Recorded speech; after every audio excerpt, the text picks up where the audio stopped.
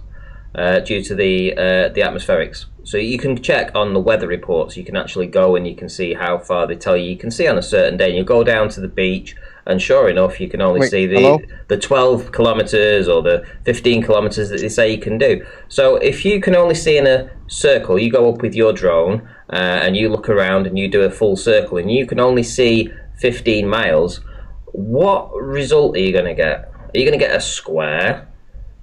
You don't have to go around a circle. You just look straight. I look straight out over the ocean. And how far are you going to see? I don't know how far it is, but it's pretty far. I've just told you you're going to see 15 miles. Yeah, I've done that with my drone. It looks flat as hell. If you go up in your drone, you have a field of view. If you go up to Blackpool Tower, it would be concave. It would bend. When I've gone up to Blackpool Tower, I've looked out over the ocean at Blackpool Tower, and I can see a semicircle. That's just a field of view. Doesn't mean I'm seeing the curvature of the Earth. And wait, hello? Anybody hear me? Yeah, we can. What's up? Say something smart. No, I couldn't hear what Ranty was saying. It doesn't matter.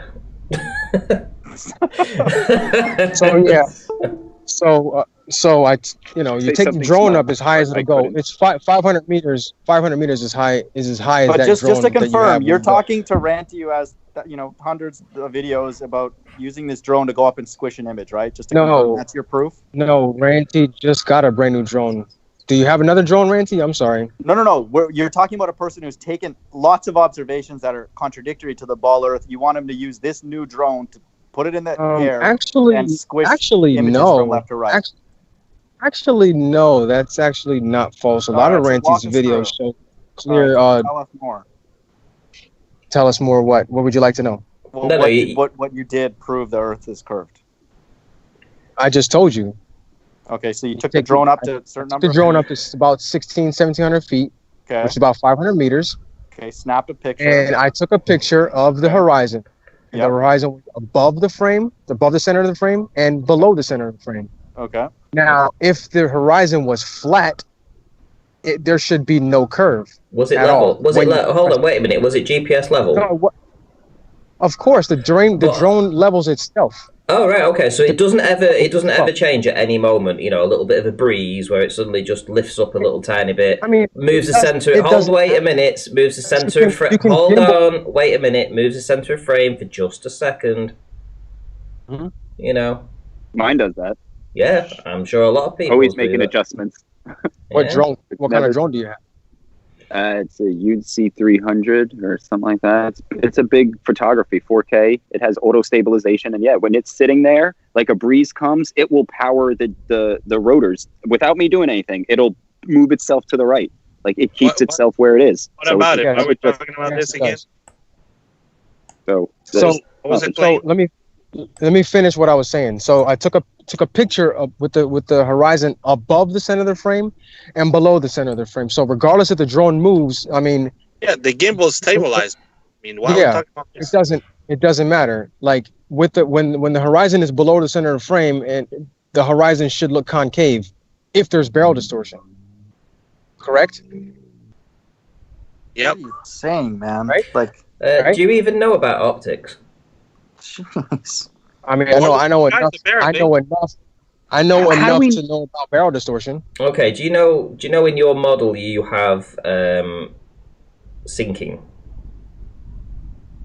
What? No, you don't. Obviously.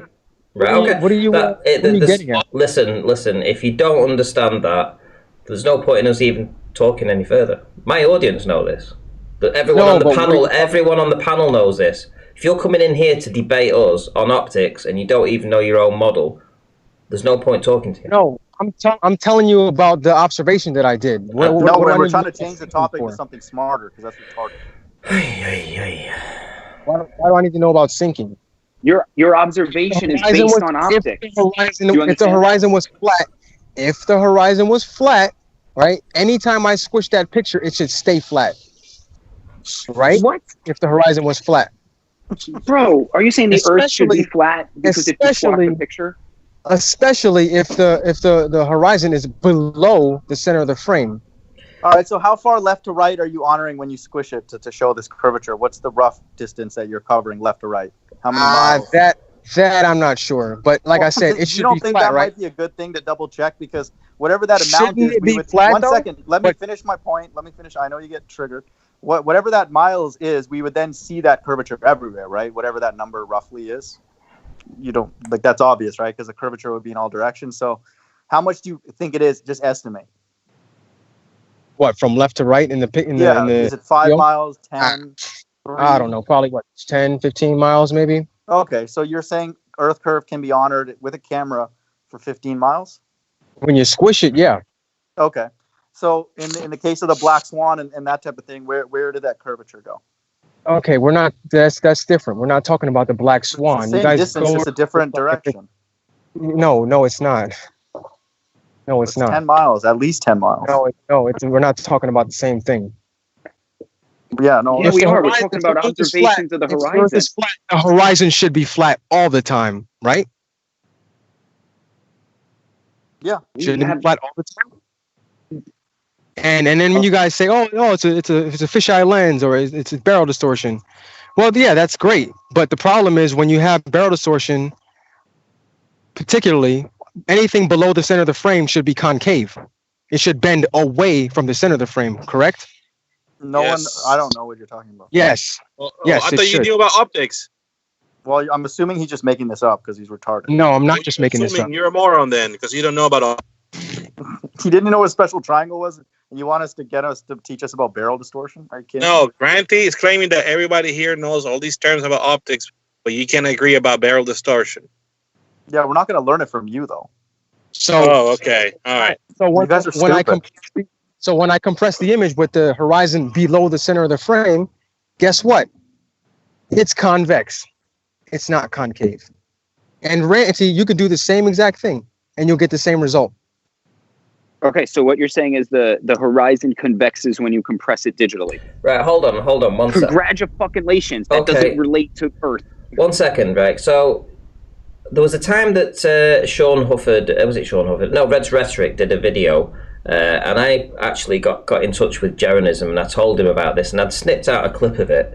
And it was these guys all masturbating over this particular image where they're able to send a drone up, and then they squished it. They squished it, and they went on about this squishing. I tell you what, I've never laughed so hard in my life. And Jaren looked at it, and he pissed his pants too. And what he did is he got a tabletop, and he also got an image of a skirting board that's on the wall, and he took images of both. And hey ho, what do you know? When he squished them, they curved.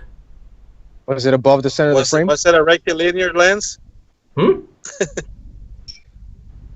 saying, first of all, was that a rectilinear lens? It was in any kind of lens you want. Well, that's important. Yeah, was it an iPhone? Because iPhone has a pin cushion distortion. I think it was a DSLR too. It was the same. Let's put it this way: it was the same. It was the same optics that was used on the drone. Nope, that's impossible. Really? Unless it was the same drone. Really? He had the same drone? Take a sip. Yeah. Well, like I said, I've been taking lots of sips. You get your well. You guys drive me to it. Believe me. You can do the same exact observation I did. Just take a look at my video, and you can do the same thing. If I'm wrong, I'm wrong. You can do the same thing, Ranty. When does the curve begin? Yeah. Is there any flat point in the middle? That's what I want to know. Just look at the video. Go to my channel, look at the video. I'm asking you, man. You're the one who's using this to. That's what I want to know. Oh, man. I've already explained it. Emotional. Chill out. I've already explained it. Go to my channel. Flat point in the middle. Matter of fact, I'll post it. Look, check this out. I'll post it right here. Again, matter of fact, it's already there. There's three videos. Okay, maybe I'm not getting it, but to me, it just seems like all you did was prove that you compress an image digitally and the horizon concaves. Like that doesn't have any relation to the shape of the Earth. You can compress it optically. Okay, guys. Right, listen. I want to run a thought experiment past this dude here that says he sent his drone up. Can you see my image that I'm showing right now? Yes. Yeah. Okay, so on the right hand side we have the drone. Okay, and obviously here we have a line of sight to what would be the horizon. Let's just say in this image, right? So obviously this is SPAC of view. This is SPAC of view, right? And why can't you see it further than that? Well, this is what I'm going to get to. You see, you're always jumping in here with these questions without actually knowing what's coming next. Let me. Well, you say the horizon, but that angle. I mean, it don't. Anyway, carry on. Sorry. Okay. All right, Carlos, relax, dude. Okay, so what I'm going to do, so let's suppose there's your drone, and let's say this is 100 miles. Let's say it's seeing 100 miles, okay? But what happens on the day, so obviously it's up at, let's say, I don't know, 10,000 feet, it can see 100 miles or whatever. But what happens if on the day you've only got a limited visibility? You can only see for, let's say, 50 miles. What do you think is going to happen then? It doesn't matter. Does it not? Well, you can see beyond. Curve. You can see. Oh yeah. When you compress it, it's still going to curve. Well, what I mean is, if you can only see halfway, if this is 100 miles, but you can only see 50 miles, you're only allowed to see 50 miles on the day with the atmosphere. You know, the atmosphere has blockage inside of it. Eventually, you can't see for a certain amount of distance. What's it going to do? Well, let's put some atmosphere in, right? So you got the atmosphere in, and you can only see that far, right? So what's it going to do to the line? What's it going to do to the line? Are you going to see to this distance here? Are you going to see to this distance here? Or are you going to see to this distance down here?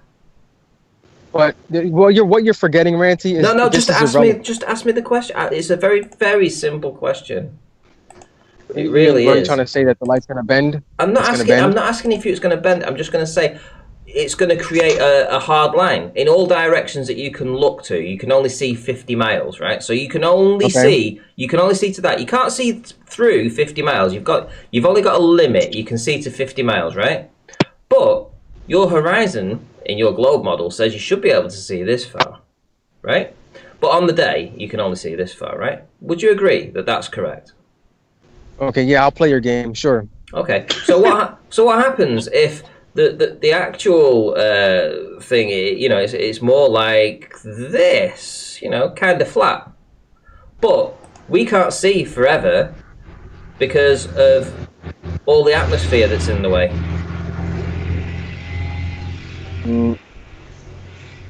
Whatever you're trying to explain is still not. Yeah, so even if I had a camera that could see for 1,000 miles, right? Even if that camera was able to see 1,000 miles, but on this day I could only see 50 miles, and the next day I can only see 60 miles, and the day before that I can see 40, and then the next day I can see 80, but I can never see straight ahead because there's a limit. You can't, you know. Basically, you're talking about the atmospheric dome of perspective. Is that what you're talking about?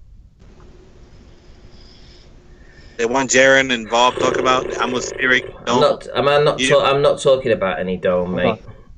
No. Okay. Hey, Rand.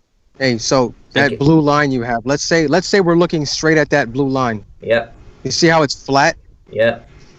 When you compress that blue line, it's gonna stay flat no matter what. Okay. Really? No matter what you do, it's gonna stay flat. No barrel distortion on the camera. Center, the line you have right there. No matter what you do. Yeah. Oh, this line. Flat. Yeah. Do you know why this line? Wait a minute. You know why this line? Because this one's done on a computer. This isn't reality. Yeah, this is not reality. Yeah. Exactly. So, when you look at the horizon and you put it at the center of the frame, you're gonna get a slight curve. When you put it below the center of the frame and there's a slight bit of barrel distortion, it should be concave, right? Okay, so but in my video, it's not when I compress it. It's convex. Okay, so let's do a new thought experiment. So let's say you've got a camera that can see, let's say, 100 degrees, right? You're taking an image that can see 100 degrees of your 360, right? And on the day, you can only see for 15 miles, right? Yeah? The distance is irrelevant, man. You can only see for 15 miles. You can't see for 16 miles. Ranty, the distance is irrelevant. So if I can see for 15 miles in this direction with the camera, and then I can't see any further because the atmospherics of the day don't allow that, and then I can see for 15 miles this way, and then I can see for 15 miles this way, and then I can see for 15 miles this way. Is that a straight line? No, it's not. Thank you. Do you see his point, though, man? You may not be capturing the same three lines on the horizon, right? That's the argument. When you're squishing those things, you're not actually fitting a line through it that's reflective of 3 points that are along the Earth. Let's say the hypothetical flat Earth's horizon. Get his point? If you see 15 miles outwards and then at different angles, side to side, you're not squishing the same horizon together. But so if a lens has barrel distortion. I'm going to go back to this. If a lens has barrel distortion, like when you see in GoPros, all the straight lines that are going horizontal on the bottom of the frame are concave, right? I don't think you're getting my point. We're actually kind of giving you the barrel point. We're giving you that actually.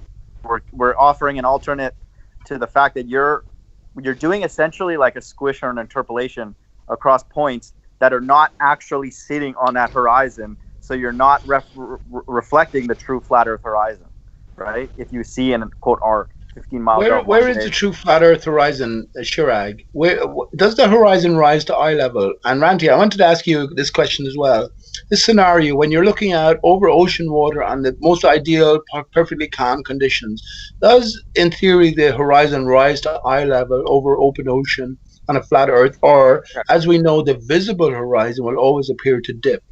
That's a very pertinent question. It can't always, because the channel changes. So the horizon, sometimes you can't really make anything out. So how anybody who always says always, that's something to actually, it's kind of disinfo. That doesn't make sense.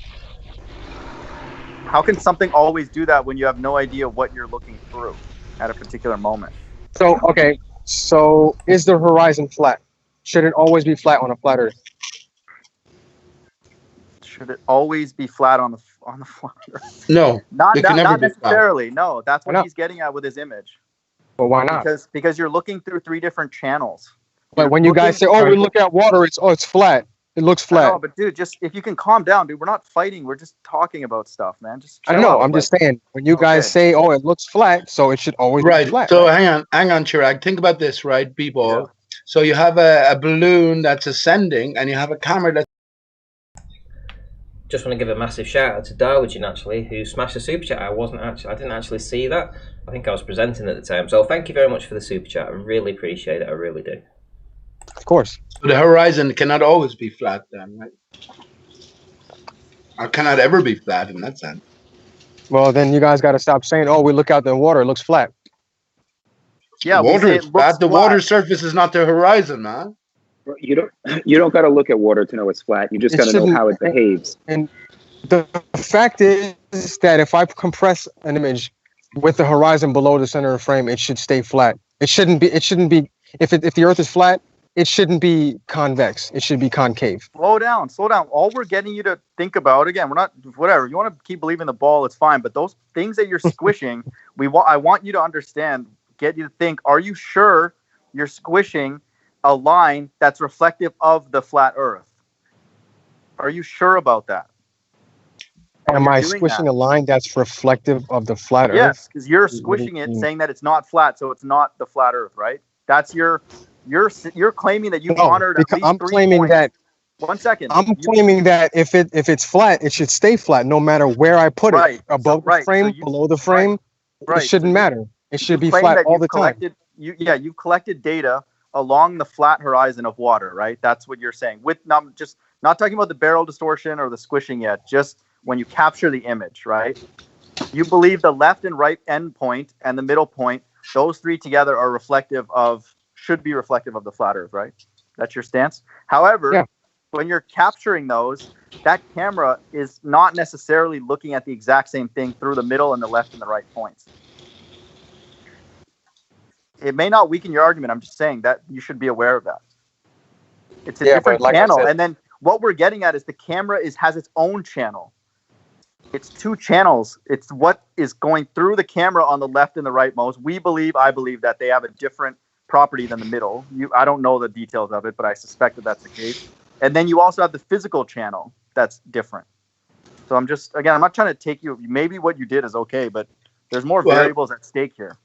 Let me bring up a significant point here, please. And that is, as a ball earther standing at the beach looking out over the calmest conditions possible over open ocean at eye level, 6 feet, they will say that the apparent horizon is a fixed distance, i.e. about 3 miles away according to the physical geometry, and it dips below the eye line. Now, as a flat earther, we have to try and interpret things differently. We understand that fundamentally we're looking over a flat expanse of water. So we do also observe the same visible horizon line as the ball earther does, but we can now apply a different interpretation to it and understand that as we're looking, as the horizon does indeed rise to eye level, we just can't perceive it because beyond the visible horizon, we have water extending back into the distance, which is behaving differently. And I say that's in a mirror-like fashion, which reflects the sky when there's no contrast. And this is the fundamental key point. Okay. Yeah, so that rise to eye level is disinfo. That should not even be discussed. Well, it has to. Where does it fall? Where does the horizon lie at then over a flat plane, Chirag? Where does it? Where? At what point?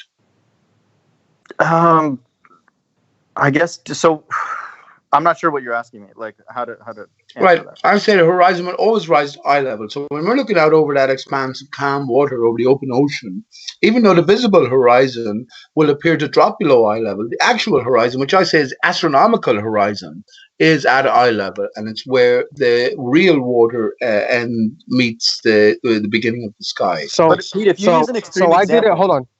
Mm-hmm. So I also did another video where it's actually at sea level. Well, it's about 17 feet above sea level, and I took a picture of the horizon and compressed it, and it didn't curve at all. But then when I went up to about 600 feet, there was a curve. If you could show us that the middle is curved uniformly as the left and the right, that's a stronger point. But you got to look at your image, and you should know this already. So a normal person who's rigorous, it's on my channel. 1 second. No, you don't have the answer. Did you tell me there can't be any flat portion if this is Earth curve? If you took the derivative, 1 second, if you took the derivative along that curve, it can't have a flat point for more than 1 point if it's the Earth, right? Do you understand what I said mathematically? Can level be curved, B-ball? Well, I just want to confirm. Do you understand what I said? The derivative, if it's truly Earth curve, can only have 1 point that's 0 at the top in the middle, right? Everything else has to be angled. Okay, so there can't be a flat portion at all if it's a ball Earth. So how did you look into that? Did you investigate that in your image? I mean, you look at the video, and when I'm at 17 feet and I compress the image, there's no curve at all. But in when the I middle, went up to 600 there's feet, none at all. There's no point on either side of the center that's flat. Are you sure? Hold on. Hang on. Just a minute. I want to just confirm something here, right? Now, we've let you waffle on for as long as you've done, right, which is great. But Neil deGrasse Tyson says he can't even see curvature from 128,000 feet. Now, if your drone is producing imagery that can prove categorically that we live on a ball, why are you not making headlines? Well, it's with the naked eye, Ranty. With the naked eye, even. And then I'm compressing the image. You're compressing the image from your naked eye? No, the image. You take the image. You've seen Neil deGrasse Tyson naked. That's what he said. You've seen Neil deGrasse Tyson with your own naked eyes. Is that what you're telling us? Hold on, one at a time. Information. How would compressing it increase the amount of information? Because if it's a straight line, it should stay straight no matter what. Okay, and now I'm asking you about that, and you get defensive. Is the middle point the only point that has a zero derivative? And I just asked you as well, as you rotate the drone camera over open ocean, say, at 360 degrees, what shape will be prescribed? And that will be a circle. You just agreed with that. So it's going to be curved anyway, right? Of course, man. But we're not doing that. We're looking straight out. We're not doing circles. Recite back to me what I said mathematically. Do you understand about derivatives? I'm not trying to be rude, but do you get what I said? There cannot be a flat line anywhere in the middle of that squished arc. No, there's not a flat line anywhere. Okay, so now we need to confirm that. So how did you confirm that, or did you visually inspect it? I put a line on it. Okay, keep going. And it compared it with the actual horizon, and the horizon is curved and the line is not. So you zoomed in into the middle piece, right? No, I didn't zoom in. Well, you have to. From what altitude? No, you don't have to. From what altitude? What are you talking about? From what altitude? At 600 feet. Okay. So you zoomed in, and you can't have 2 pixels on either side of the middle that are lined up, right? Or else it's not a curved Earth.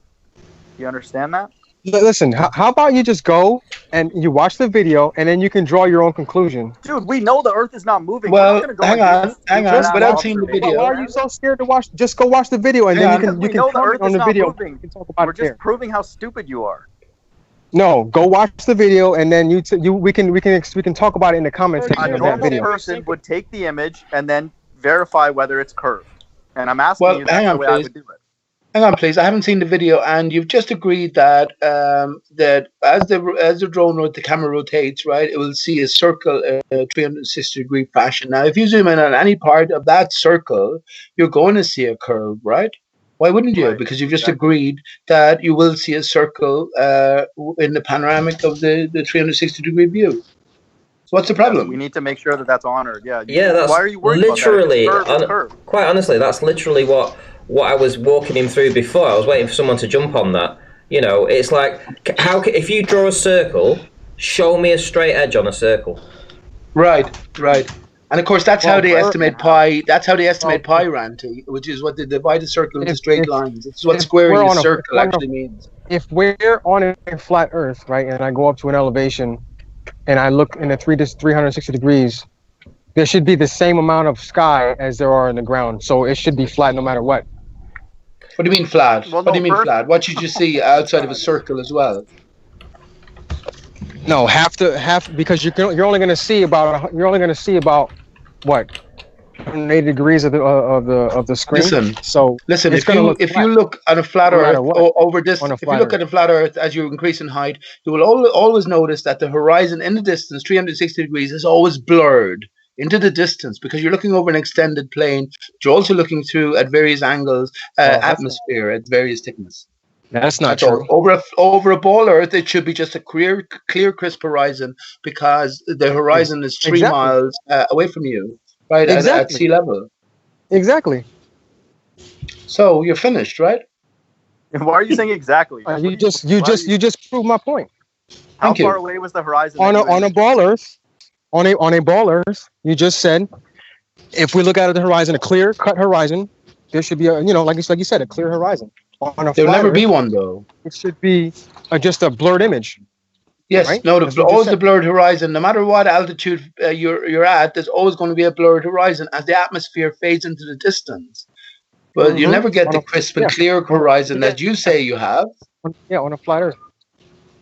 Yeah, again, Bball, I've spoken to you before, and you're a waste of time. Pete, we still believe in the waters above and the waters below? We are separated. Where did the Earth's oceans come from, man? An inundation occurred, right? Earth is in a divided state, and here we are on Earth Day, right? 22nd of April. I think we just left it now. 2020, Earth Day. Funny that they call it on this particular day. Do the rockets bang into the dome when they go up? Astronauts, right? Astro, star, nautical, stars in water. Yeah. Right? Stars in water. Reflective surface. All skylights are a reflection of one singular earthbound source, Aristarchus. In all seriousness, man, look at that image. Before you present us what you consider proof, we're not even trying to be rude. We're just making sure it's proof, hold on a second. Mind of God, what have you done besides get on panels and just deny stuff and talk about God? What do you want me to do? I got time. Tell me what you want me to do. Because I've done things to prove it to myself. What have you done to prove it to yourself? I know. Here, I'll answer that. I'll answer that. I know it's not spinning on the strength of Life is Short and Ranty's channels. I know about. Oh, because other people. Because you believe other people. That's why. Well, but you haven't done it for yourself. Thing in my hallway, and I'm comfy that my hallway's not. Yeah, now we debunked that live. The curvy carpets, 3 inches of curve in my hallway. Really? You debunked that? Yeah, because your floor. Yeah, because your floor is not flat. That's why. Right. Okay. Sure. Yeah. So it's 3 inches of not flat floor. Yeah. Okay. Fine. Yep. That's fine. I didn't use that as proof. Actually, Life is Short did a more detailed dialogue on that. And the Bible supports it, and it's obvious, man. Like we cannot be moving. So because the Bible says, and other people's videos, but what have you done personally? I don't need to. I know these buildings. Exactly. I'm in a high rise. It's not moving. I know that. It's just obvious. Okay. So basically, here to figure out why you're here. You just believe what everyone else says. Yeah, we're not here to figure out why we're here. We're here to figure out why you're here doing this stuff, teaching us nonsense. So if you're going to sell this stuff to other ballers and build up their faith in the baller, we're actually helping you if you weren't so triggered. Like I said, I'm here for my own amusement. Yeah, so no, but if you want to get amused, why not learn something along the way? I'm teaching about. You shouldn't be let here if it's all amusement to you, Bball, because you've been asking the same questions for months and you're a fake, right? You should be kicked out on fucking arrival.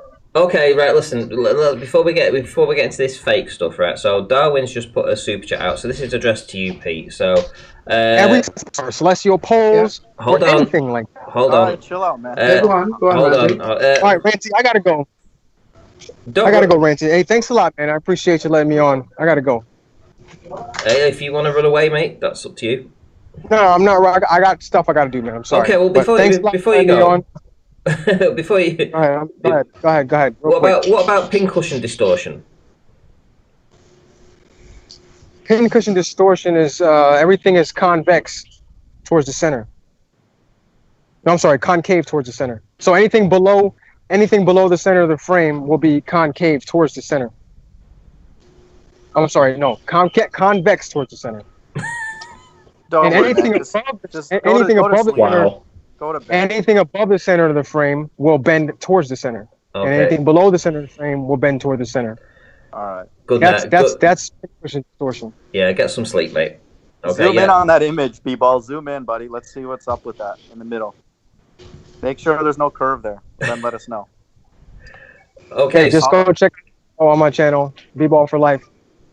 Yeah, Bball4Life. There you go. I'll put your link in a moment. Right. So from Darwin says, Ranty, did whatever Pete Shea predict would happen on 4/22/20 come to pass?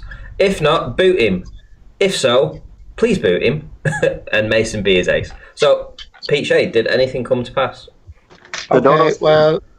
Okay, my true position is yes. 420 was the day, right? We're in day 2 of the new era, and I think what marked the occasion. I think in history, when we look back in hindsight, this will be seen. But what marked the occasion specifically is maybe Starlink and the controversy that the supposed satellites were caused within. I think you had a chat here yourself, and it's been talked about in other places. Starlink, well, brings to mind repairing, right? And I say Aristarchus is repaired.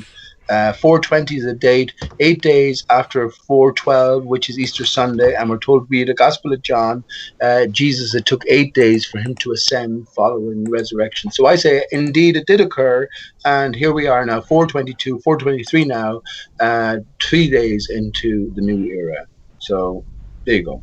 Ranty, to be fair, I make fun of Pete, but I also made a prediction about this year, so I'm just delaying my embarrassment. So I'm tongue in cheek, but I'm sensitive to these predictions, so I'm in the same boat shortly. Well, listen to me. Whoever asked that question, you think what's going on earth-wide now is normal? How would you recognize massive transformation, and how would you pinpoint an exact moment? I say it's all symbolic, and that is why the date 420, and specifically 420 in association with cannabis, mind of God, that's God's gift to man, right? 420, the gift of cannabis. But what if it was a date as well? 420/20, when all transformed. Well, I say it did happen, and we'll find that out. Something's going on. I think you and I would agree on that. Something is up for sure. I don't know when. Right. This year, something's going on. We're going through the transformation. They talk about Ranty. Here they talk. I'm not sure if it's the same in England or elsewhere. They talk about people cocooning themselves. So when we think about the language used and maybe the symbolism, well, of course, a caterpillar or a similar goes into a cocoon and emerges a butterfly. We all know about the butterfly symbolism, right? But there's more to it than that as well. PJ, what's inside a cocoon? What's it called? It starts with a P. What's inside a what? A cocoon. A cocoon. A pupa. Is that a pulpa? A pupil. There you go. Okay. Oh, nice one. A pupa. All right. Excellent. I like that. That's the language they've been using anyway, and so yeah, it is significant regarding the transformative symbolism from a pupa inside the cocoon emerging as a beautiful butterfly. So right, how would you pinpoint a time for this transformation exactly? What would you be expecting? I say the Starlink things, and that came on the 19th, right? And we have COVID-19, 19 years after 9/11. That was the symbolic portrayal, I guess, a symbolic.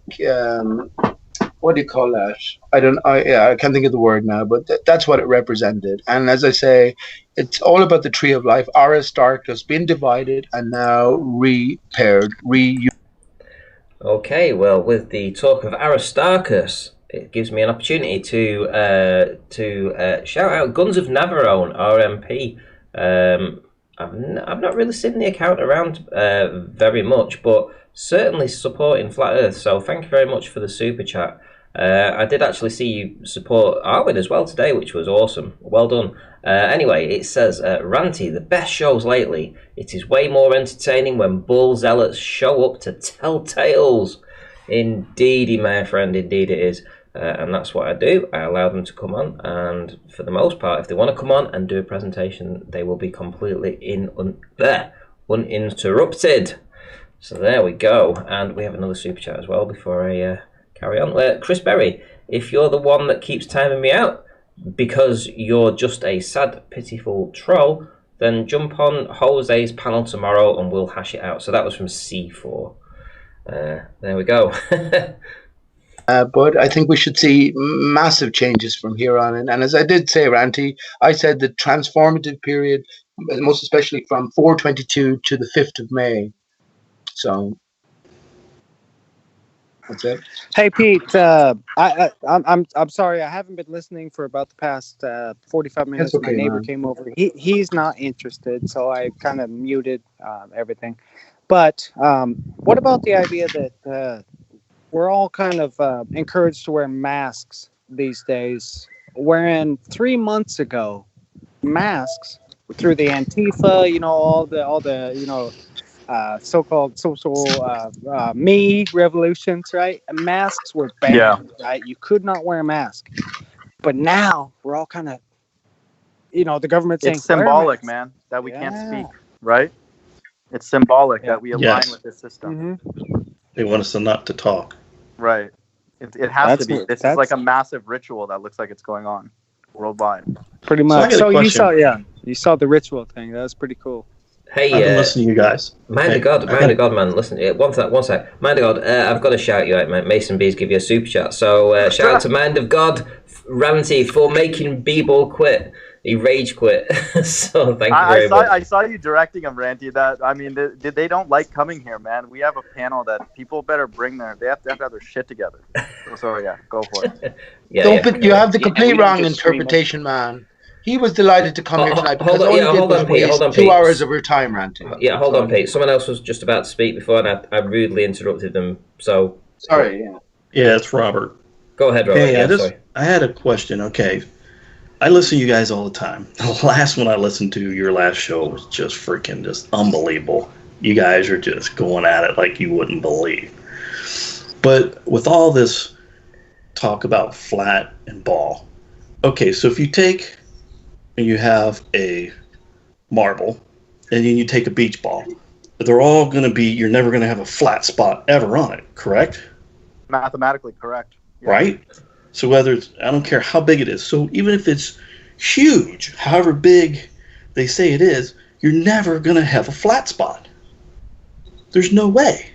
Yeah, that's why whenever we ask to make something flat, they never allow it because one flat spot locally disproves the ball. That's an excellent point. Yeah, because if you stood on top of that the biggest ball you could get, you stand on top of there from 180 degrees around, it should dip away from you. However many, whatever. Guns of Navarone, smashing the super chat again. Thank you. Have a pint, mate, and cheers.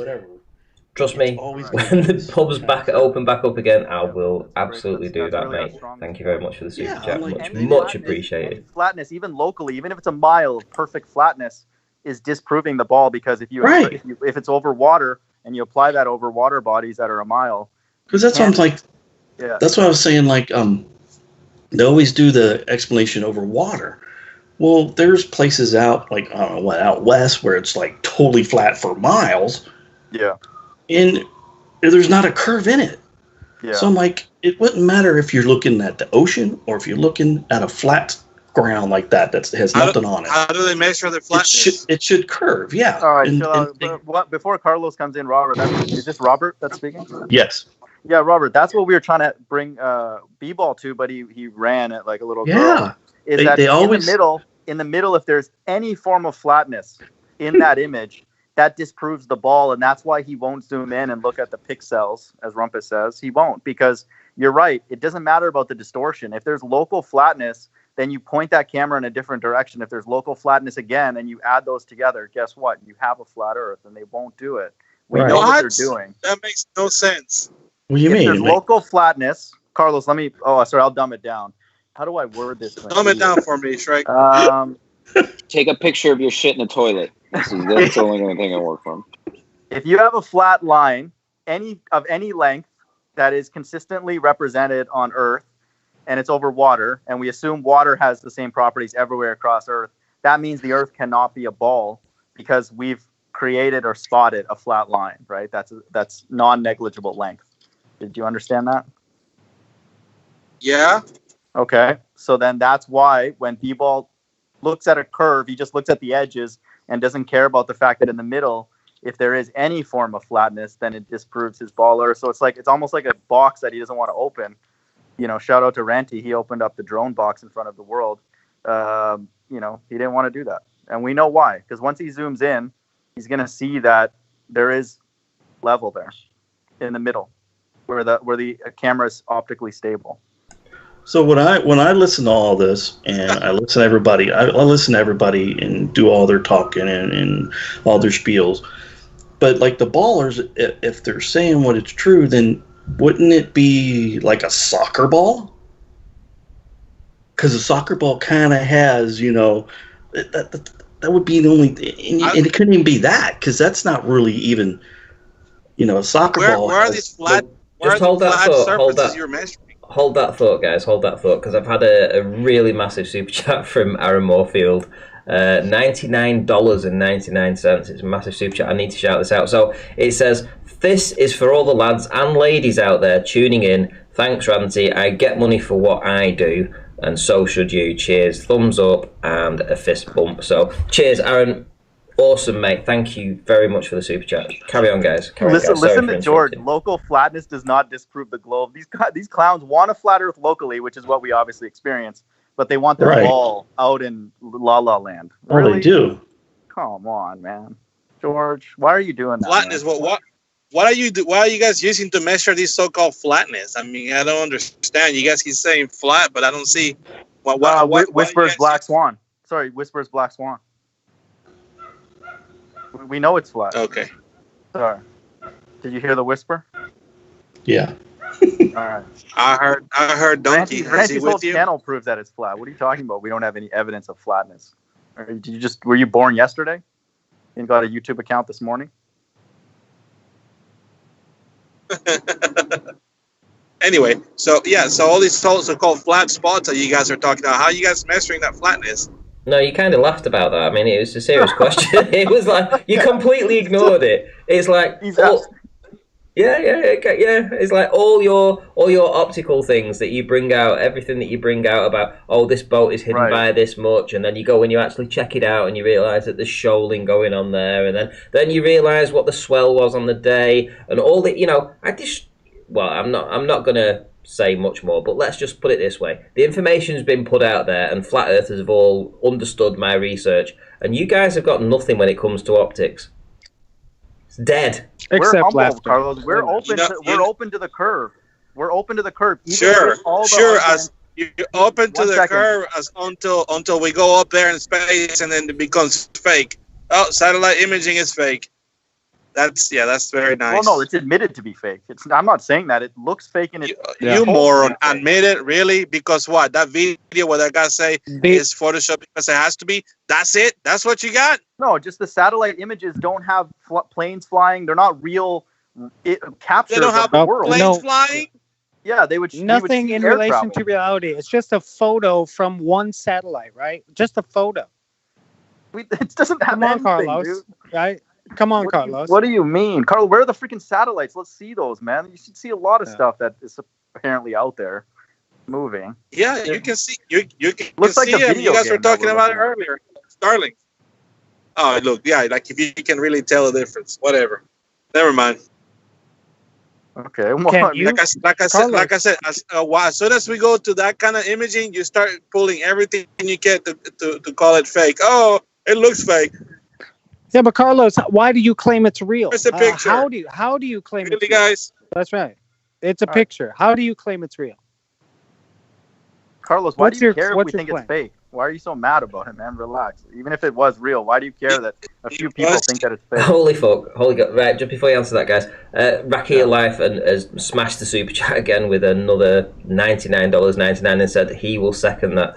Thank you very much, guys. I don't appreciate it. Well, I don't deserve it. Let's put it that way. I really don't. That's a mad night. $200. That's a mad. What'll I buy you? Come on, that's nothing, bro. I was here the night he made over $1,000. So step it up. I was here as well, but like $200 in the space of a few minutes as a donation. Yeah, but hey, you guys are sitting on his platform. They'll get you half a hooker and a bag of cocaine.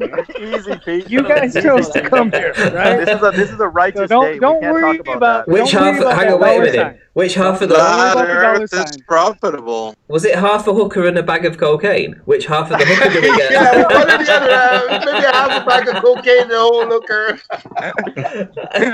Is it the top half or the bottom half? Carlos, please, right when he's supposed to super chat. Carlos owes you $40 for trying to kill all of God's children.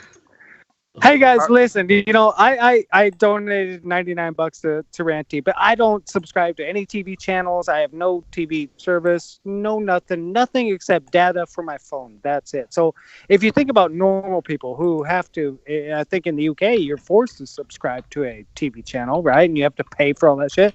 Well, I don't. So every couple months, if I donate shit to Ranty, it's worth it, man. This is my view. You know what I mean? Like. This is my the place I go to get information, meet people, talk to you guys. Everything's okay. It's no big deal. Don't think Ranty's profiting big time off this. I mean, he's still got bills and shit. No, there's no money in the truth, man. We know that. There's like let me sum it up. Let me sum it up briefly before I go ranty and just tell you to bring it down to the bottom line. It's all fine and dandy talking about curve. What they did first of all was introduce movement, right? This is the first step. So why they did that was when we look at the sky and observe reality, you couldn't have Earth at the center. Right, so they had the sky in a sense at the center, and the Earth then was just a little thing revolving around. Right, when they did that, then they have to introduce this spherical idea, and they also have to introduce the idea of gravity. So pretty much that's the starting point. Right, exactly. All for the sake of not having the Earth at the center. Now, I say it's all scripted that way, and like any great sort of detective novel or whatever, the great revelation at the end is always the most satisfying. And here we are right now. And once we break things down into the very simplest of levels, all of this theorizing stems from the decision to have the Earth moving to begin with. So if you take that away, you do not assume that, then we understand that the ball cannot enter the equation based on our universal agreement of how water behaves at similar temperature and pressures. And that is after our 4 or 5 year detective story there, right, Pete? We're kind of at the climax, right? We're at the climax. No, we're not though, you see, because you should have realized this 4 years ago. Well, I know, but nobody heard you 4 years ago. Nobody heard you 4 years ago. Come on. But you know what I mean, right? People's mind are getting to the climax. Hey guys, I'm just going to clarify for RTH, which I mean, this is really important stuff. So RTH says, Ranty, it doesn't mean that I like you, but good work, truth in your own way. And he also goes on to explain, you don't have to thank me. I've been blessed that exposing deception is God's work. Man, I mean, listen, at the end of the day, I just appreciate you guys listening into what we're here doing. And you're here supporting too. It's awesome all the way around. And also, Mason B. Here we go. 1 second. You were seeing much beyond. Mason B did a super chat too. $1.99 super chat. Ranty is ace, and it's the best show on YouTube. So thank you very much for supporting the show as well. Was it on January 1st? exactly. Yeah, January 1st, 1/1/2020, man. 1/1/2020. That day has significance for me because that's when I think I received the sequence, and I don't know what's going to happen, but that's interesting. Right. So I have some. Have faith, bud. If you're genuine of heart, mind of God, I don't know the story about anybody. I will say, just before I go, that I think in general we're finding out that a lot of internet relationships are sort of false and fake or lacking in a big sense. And I think that's needs must. We have to find out. We all have to go through a process of realization. But I will say to anyone of an honest heart out there, just ask the proper question and, look for a sign or look for the answers, and I think you will get it. So I have a question. I have a question for Mind of God. In the book of Revelation. Hang on, wait a minute. Do you have to go, Pete? Did you say you had to go? Yeah, I'm just going to head off now unless there's anything else. Okay, hold on, Pete. No worries. Hold on, Pete. Okay, hold on, then. Hold on. Yeah. In Mind of God, in the book of Revelations, is there a revelation, a revolution, a revelation that what Pete was just talking about, that you can kind of explain in the literalist, the book of the Bible. Yeah. But yes. But there is an awakening that's prophesied where God's children will be attempted to be deceived, but they will not. And so yes, I don't think that's indirect to me. That's very, very direct, and I see that happening every single day with people waking up, not just to the evil in the government, but potentially some even in our families, people that we thought cared about us, and even within ourselves. So yeah, I very much see that happening. Totally in the mind, though, right? I mean, it's all in the mind. No, I think people even historical, like things that we see happen in our life in the past and also going forward. It's not purely just a theological intellectual thing. There's things people are doing differently going forward. Yeah, it's in the being, right? But why are they doing these things, right? I think we're more informed. I think what Pete's getting at as well, we're asking better questions, we're asking harder questions, we're asking questions that maybe don't have answers, and I think that's so freeing.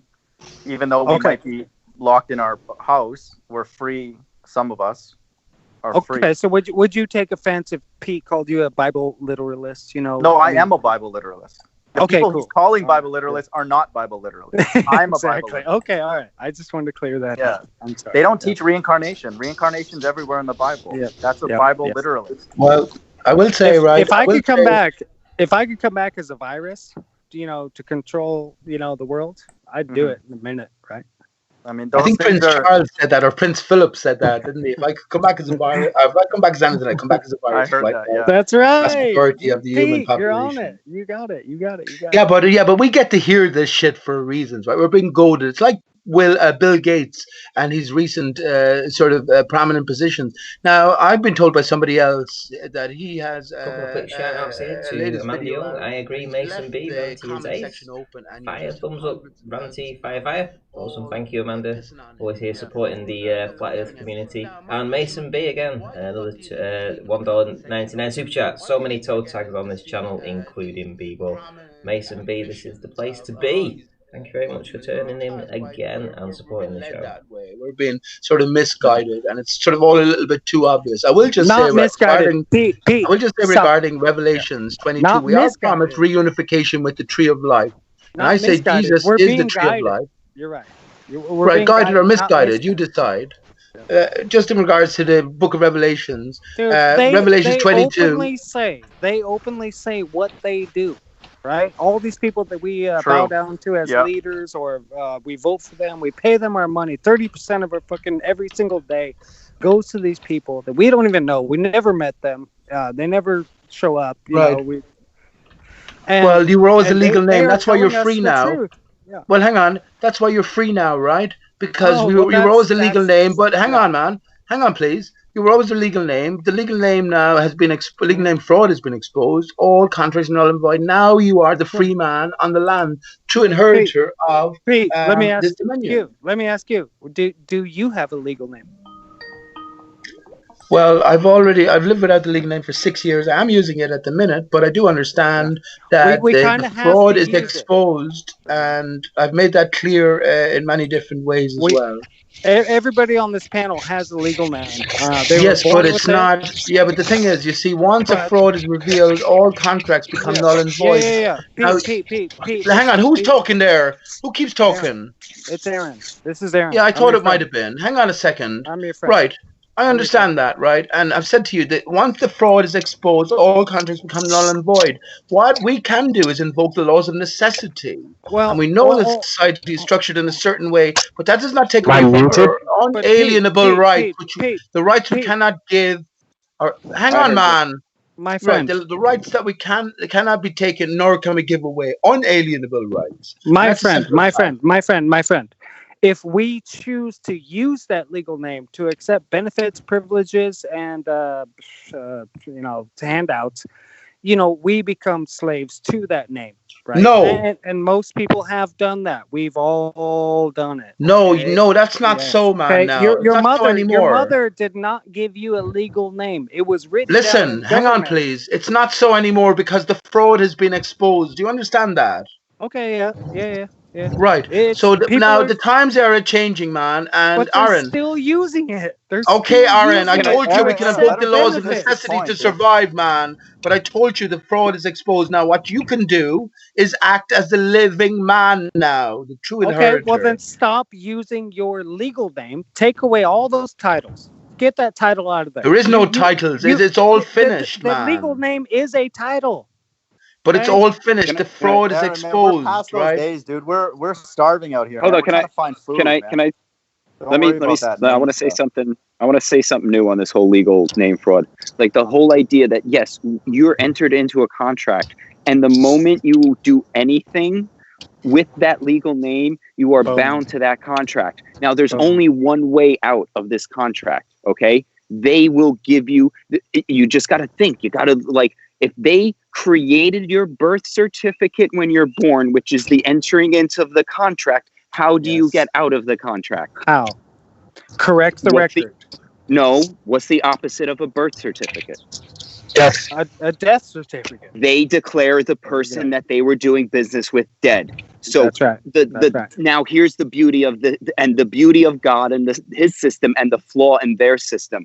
When they declare a person dead, that doesn't mean that the physical body ceases to exist. That is the way out of the contract. They have to declare you dead. No, and when you have a child, it cannot be born into the system. No, that's not. So is that true? Is that true for all Muslims? That's not so right. Fraud has been on the people. Hang on, please. I'm giving you my opinion. Hang on, please. Listen, Aaron, hang on, please. Write the hand. That's not true because the fraud is exposed. Please hold on. Listen, Aaron, shut your mouth a second, please. Let me respond to write the hand. Write the hand. That's not true because the fraud has been exposed. The intent to deceive has been revealed. All contracts are null and void. And what we're seeing now, I believe, is the disbanding of corporations because this is the new era, right? So I know what you're saying. I appreciate what you're saying. But what you're talking about is still operating within the lie, right? Whereas the lie has been exposed, and you cannot be expected by God nor man to operate within a lie and still uphold your honesty. Awakening is an individual process, Pete. It's not a community process. Of course it is. All there is the individual, but the truth is the truth. Well, but it's all individual. So, like, Aaron, wait, sorry, I'm not even trying to be rude. I'm not trying to be rude, but what's your take-home message? Like, what would you instruct us as individuals to do with what your angle? Just be aware. Be aware of what Pete's saying and Right the Hand is saying about the legal name.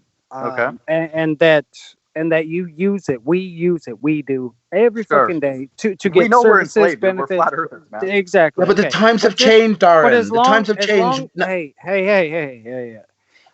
Mind the God's talking. As long as we're aware of that, right? If we're aware of it, we can minimize our interaction with that name. We can minimize it. But in this system, this whole fucking world, you can't get rid of it. You need it. How are you going to travel? How are you going to... The times have changed now, man. Do shit, right? The times have changed. You don't understand what's going on around the world. You're not have eyes to see deeper.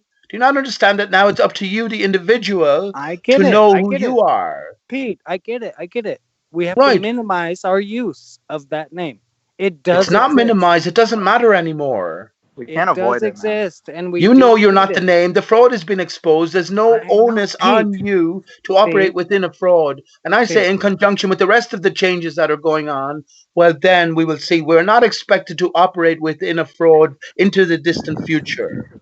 That's all. The Creator wouldn't put that upon us. And that's where it comes to a more hopeful outlook for the future, as opposed to a more negative, pessimistic Bill Gates, NWO, 5G, Corona hoax sort of outlook. This world, this global world that they built, it's called a globalization, right? They built that. It was based upon the exact premise that you're talking about, the legal name. Dude, if we can turn all these people into servants, slaves, and beggars, and accepting benefits and privileges and handouts, but yet tell them that law is good, and constitutions, we got a constitution, you can have guns, you can do whatever you want, but they'll lie to you, right?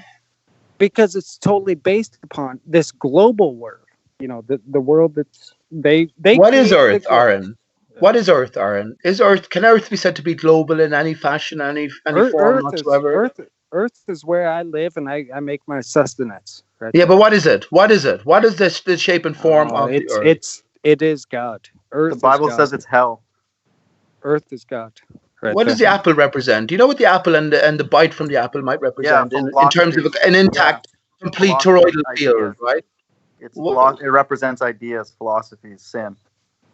Mind of God, I say Earth is God. You said Earth is Satan. What do we think about that? I said it's God. God must have created Satan, right, and known all possible outcomes. I said it's hell. It's a place where only the opposite of God can be uplifted. Okay. Well, this is the realm. The material is the realm of the devil, right? The devil backwards is lived. When we come to the material, then we are labeled with the stamp 666. What if there was an aspect, mind of God? What if there was an aspect? What if there was an aspect, mind of God, of this earth that you call hell, that grew up, just like we have, to control us and become what we would say, now that we're aware and knowledgeable, to become what we would call Satan or that's fair. Or hell. That's fine. I wouldn't argue with that. That's okay. If it's developed or it was plopped here, I mean that's kind of a sure. And who fed that? Who fed that beast? God Himself. Hang on. Wait, the argument we're having now against the heliocentrists, right? The heliocentrists. Why is this word particularly chosen? And we're also told that Aristarchus of Samos was the originator of the heliocentric model, where all there is the material. Who feeds the beast? No, an evolutionary theory of life. It's all material based. Aaron, you don't even let people finish their points, man. You just halfway, you're just going in something else. Pete. Yeah, it's all material based. All there is the one. And this is the denial of the greater moving force, right? The zero, the immaterial. So, I mean, how are we going to interpret it? How are we going to make any strides towards a sort of greater realization? If there's a creator in play, mind of God, do you not think He gave us the ability to work this shit out? I say absolutely. Not me. I don't know that much beyond what the Bible. Yeah, but you didn't look into the legal name fraud, man. You should. All the Bible literalists should have been shouting from the rooftops about the legal name fraud. Because it's the biggest danger to our mortal souls than anything else. They've been talking about a lot of things over the course of the years, and they haven't said a single thing. So yeah, the religious people have screwed us. I agree with you, 100%. Like, who feeds the beast, mind of God? Who feeds that beast? The Most High, the Heavenly Father. No, the beast that rose up out of this earth, the hell on earth, heaven on earth, right? The Most High, the Creator. Who feeds that beast? Who can make a beast? Who can make a human? Only God can. Who feeds the beast that has risen up? If a parent has children, who feeds the kid? It's the parents, right? The Most High created the beast, goes right back to the legal name. When the parents write down a legal name on that childbirth, document, boom. You can have a different position. I'm just giving you what the Bible says, and I have strong reasons to believe the Bible is true. Well, absolutely, absolutely. Because there is a difference between church and state. There should be. maybe that fraud is exposed. You don't seem to realize that the fraud is exposed. So all contracts must become null and void. So it doesn't matter if the parents did that. If you keep they did it while they were being contract. defrauded, right? Under this When you participate in the contract, you renew it. So, like this stimulus check, everybody that got a stimulus check, you are signing your name to the contract again, agreeing to do business. The only way to get out of this is to be able to survive without their system. This is why they created electricity and all this stuff.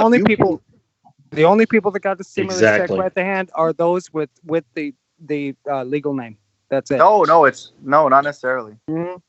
If you can live off the land and not their system, more requirements than that.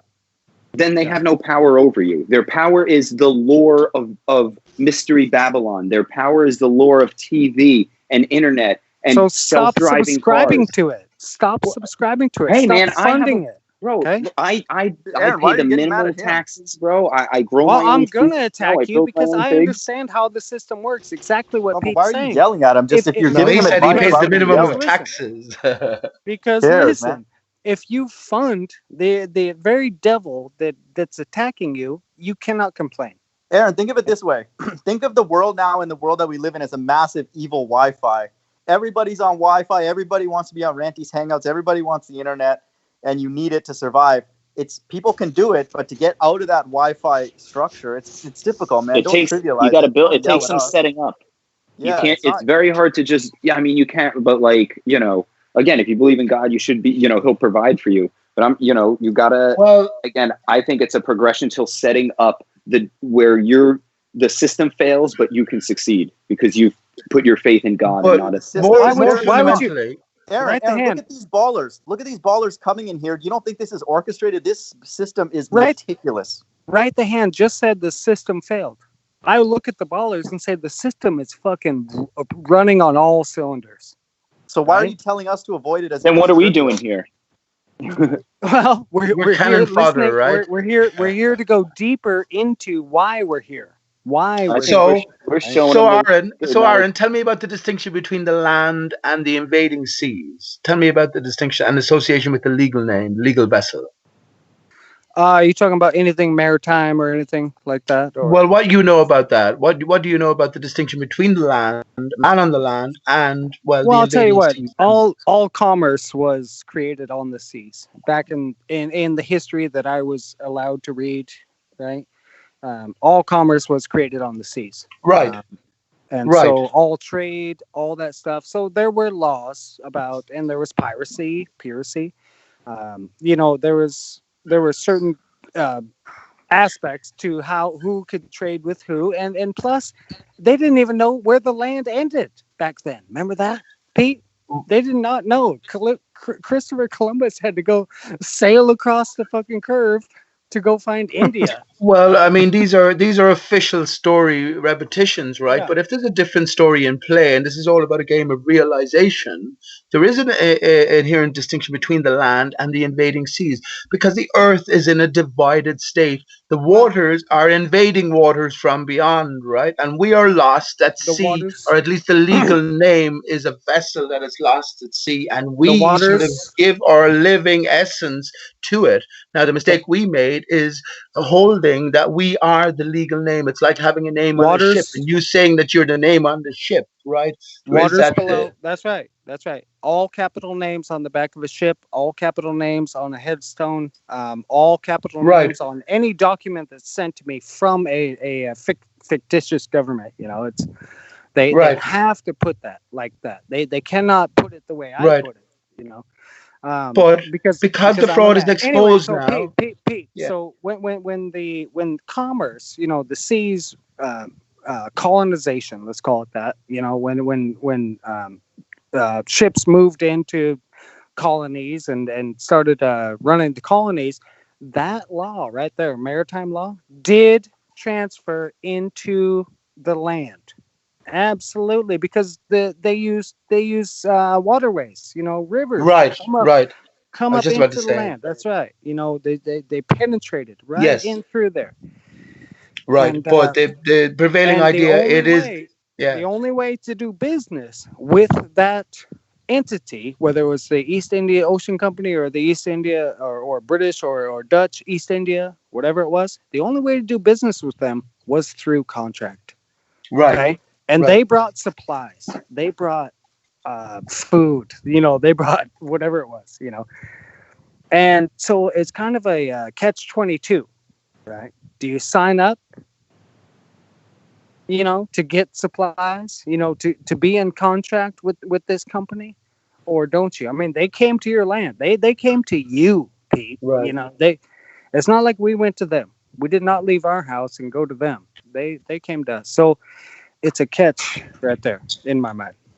Right, but the times have changed now, and now we take back everything that's fucking ours. And as I say, a maximum of law, once a fraud has been exposed, all contracts become null and void. Now, that's down to you as the individual to push that as far as you need to. In regards to using the legal name, I survived without 6 years for it. I pretty much lost everything, but that's okay. It doesn't matter anymore. Now I see this is only a minor issue. All that fraud has been upon me, and what has been taken from me. And this is where, at these changing times, now allows us all to stand up and be what we are, the true inheritors, and, the true authority and power, right?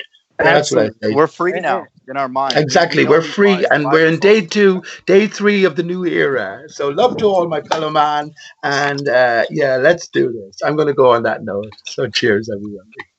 Cheers, Pete. You're a fucking you're a mind opener. Yes, you are. Yes, you are. See you later, This Pete. day is more important to Pete than his Pete. actual birthday, 4/22. Shout out to the dodo. Happy birthday, Pete, by the way.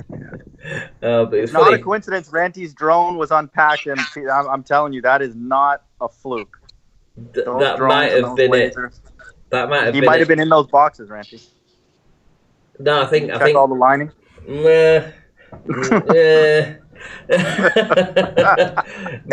you guys ever?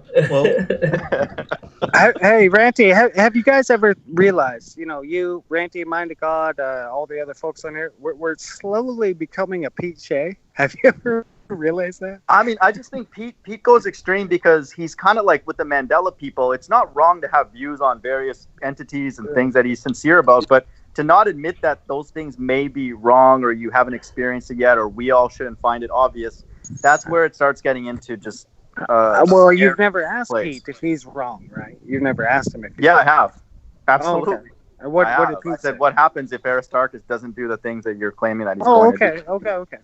Yeah. Hey, I've been sitting here listening to you guys, and I was thinking, if he's correct in saying what he is, then if we're free at this moment, it's when they come out and give you either the ID chip or a card or whatever, then you're going to have a new contract, correct? Absolutely. Yeah, you can. And it may be forced, though. It may be a forced right. contract. Even though you might not want to, because I'm thinking I don't want to do that kind of stuff. Contracts. Hold on. Contracts will get thrown out in court if somebody put a gun to your head and made you sign it. So remember, they follow legal laws. So they cannot force you to sign a contract under any sort of threat. So guess what? One second. Black Mirror. Well, that's why they trick you and have it voluntary. That's right. I was just going to say, right, Dan? So guess what? They're going to make you consent. Mm-hmm. No, the beast that's all he needs. The beast says the Bible said that it'll cause people to do it, not force people to do it. Consent, even consent at the barrel of a gun is consent. Right. I would watch Black Mirror, guys, if you've never watched it. Yeah, I heard about that, Ranty, after he posted that. I gotta check that. Dude, it was awesome. Ranty, I watched that like 3 years ago, whenever it came out, when I had TV, and it was a great series, man. I only watched. Bro, that's our series 1. I don't know if there's second series. That's our phone. Or whatever. Every phone and TV is a Black Mirror. The scrying mirror. Dude, the Bill Gates 666 patent, Ranty, I'm sure you've seen that. Do you have any comments on that? Not to put you on the spot, but have you heard about that crypto performance-based? No. So, dude, it's been getting the rounds on all these channels. Bill Gates filed a patent, 060606, where it monitors human behavior and just stuffs cryptocurrencies into some digital bank account based on your performance. I'm not even kidding, man. This was like in a month or two. It's on like Dollar Vigilante. Oh it's my on God. all the big You know what Pete's kind of saying is like, why is this information available for you, man, the God, to find, right? And you just shared it with us, and I'm so happy. Right. But he's letting us know. It would be weird if they were upfront about it and it didn't seem as kind of creepy. It wouldn't be as big of a penalty to take it because we would have no reason to not take it. But God is making it very obvious. These ballers come here, they make fun of us. We can't be ball earthers because of how. Hang on, they don't just make fun of us. I mean, I've just had an they crucify us. Yeah, exactly. Ironically. I heard someone in chat say that Sean Hawkins has done a Twitter post about me for some reason. I've no idea about the Twitter post, but one thing I do have is an email from him. So Sean Hawkins emailed me. Let's see, it was. Let me guess. I owe him $100. But no, Ranty, be careful. Some of these are undercover Gatheists. You don't know why they're emailing you, man. Just proceed cautiously. Well, prepare for this. This was 40 minutes ago. So 40 minutes ago, I get an email from Sean Hawkins, and are you ready for what he says? It's dead quick. It's dead one sentence. Here we go. You had better fucking pray I never fly to the fucking UK, asshole. Wow. What the hell? Come on, Sean. Clean your room first, then come and visit people, man. Your room's disgusting. What's that about? He had a video one. Where's he sitting at? Right? I mean, in the mindset, just even sit in his own room and type that. Yeah, exactly. I know what kind of person does this. Impotent rage. Yes.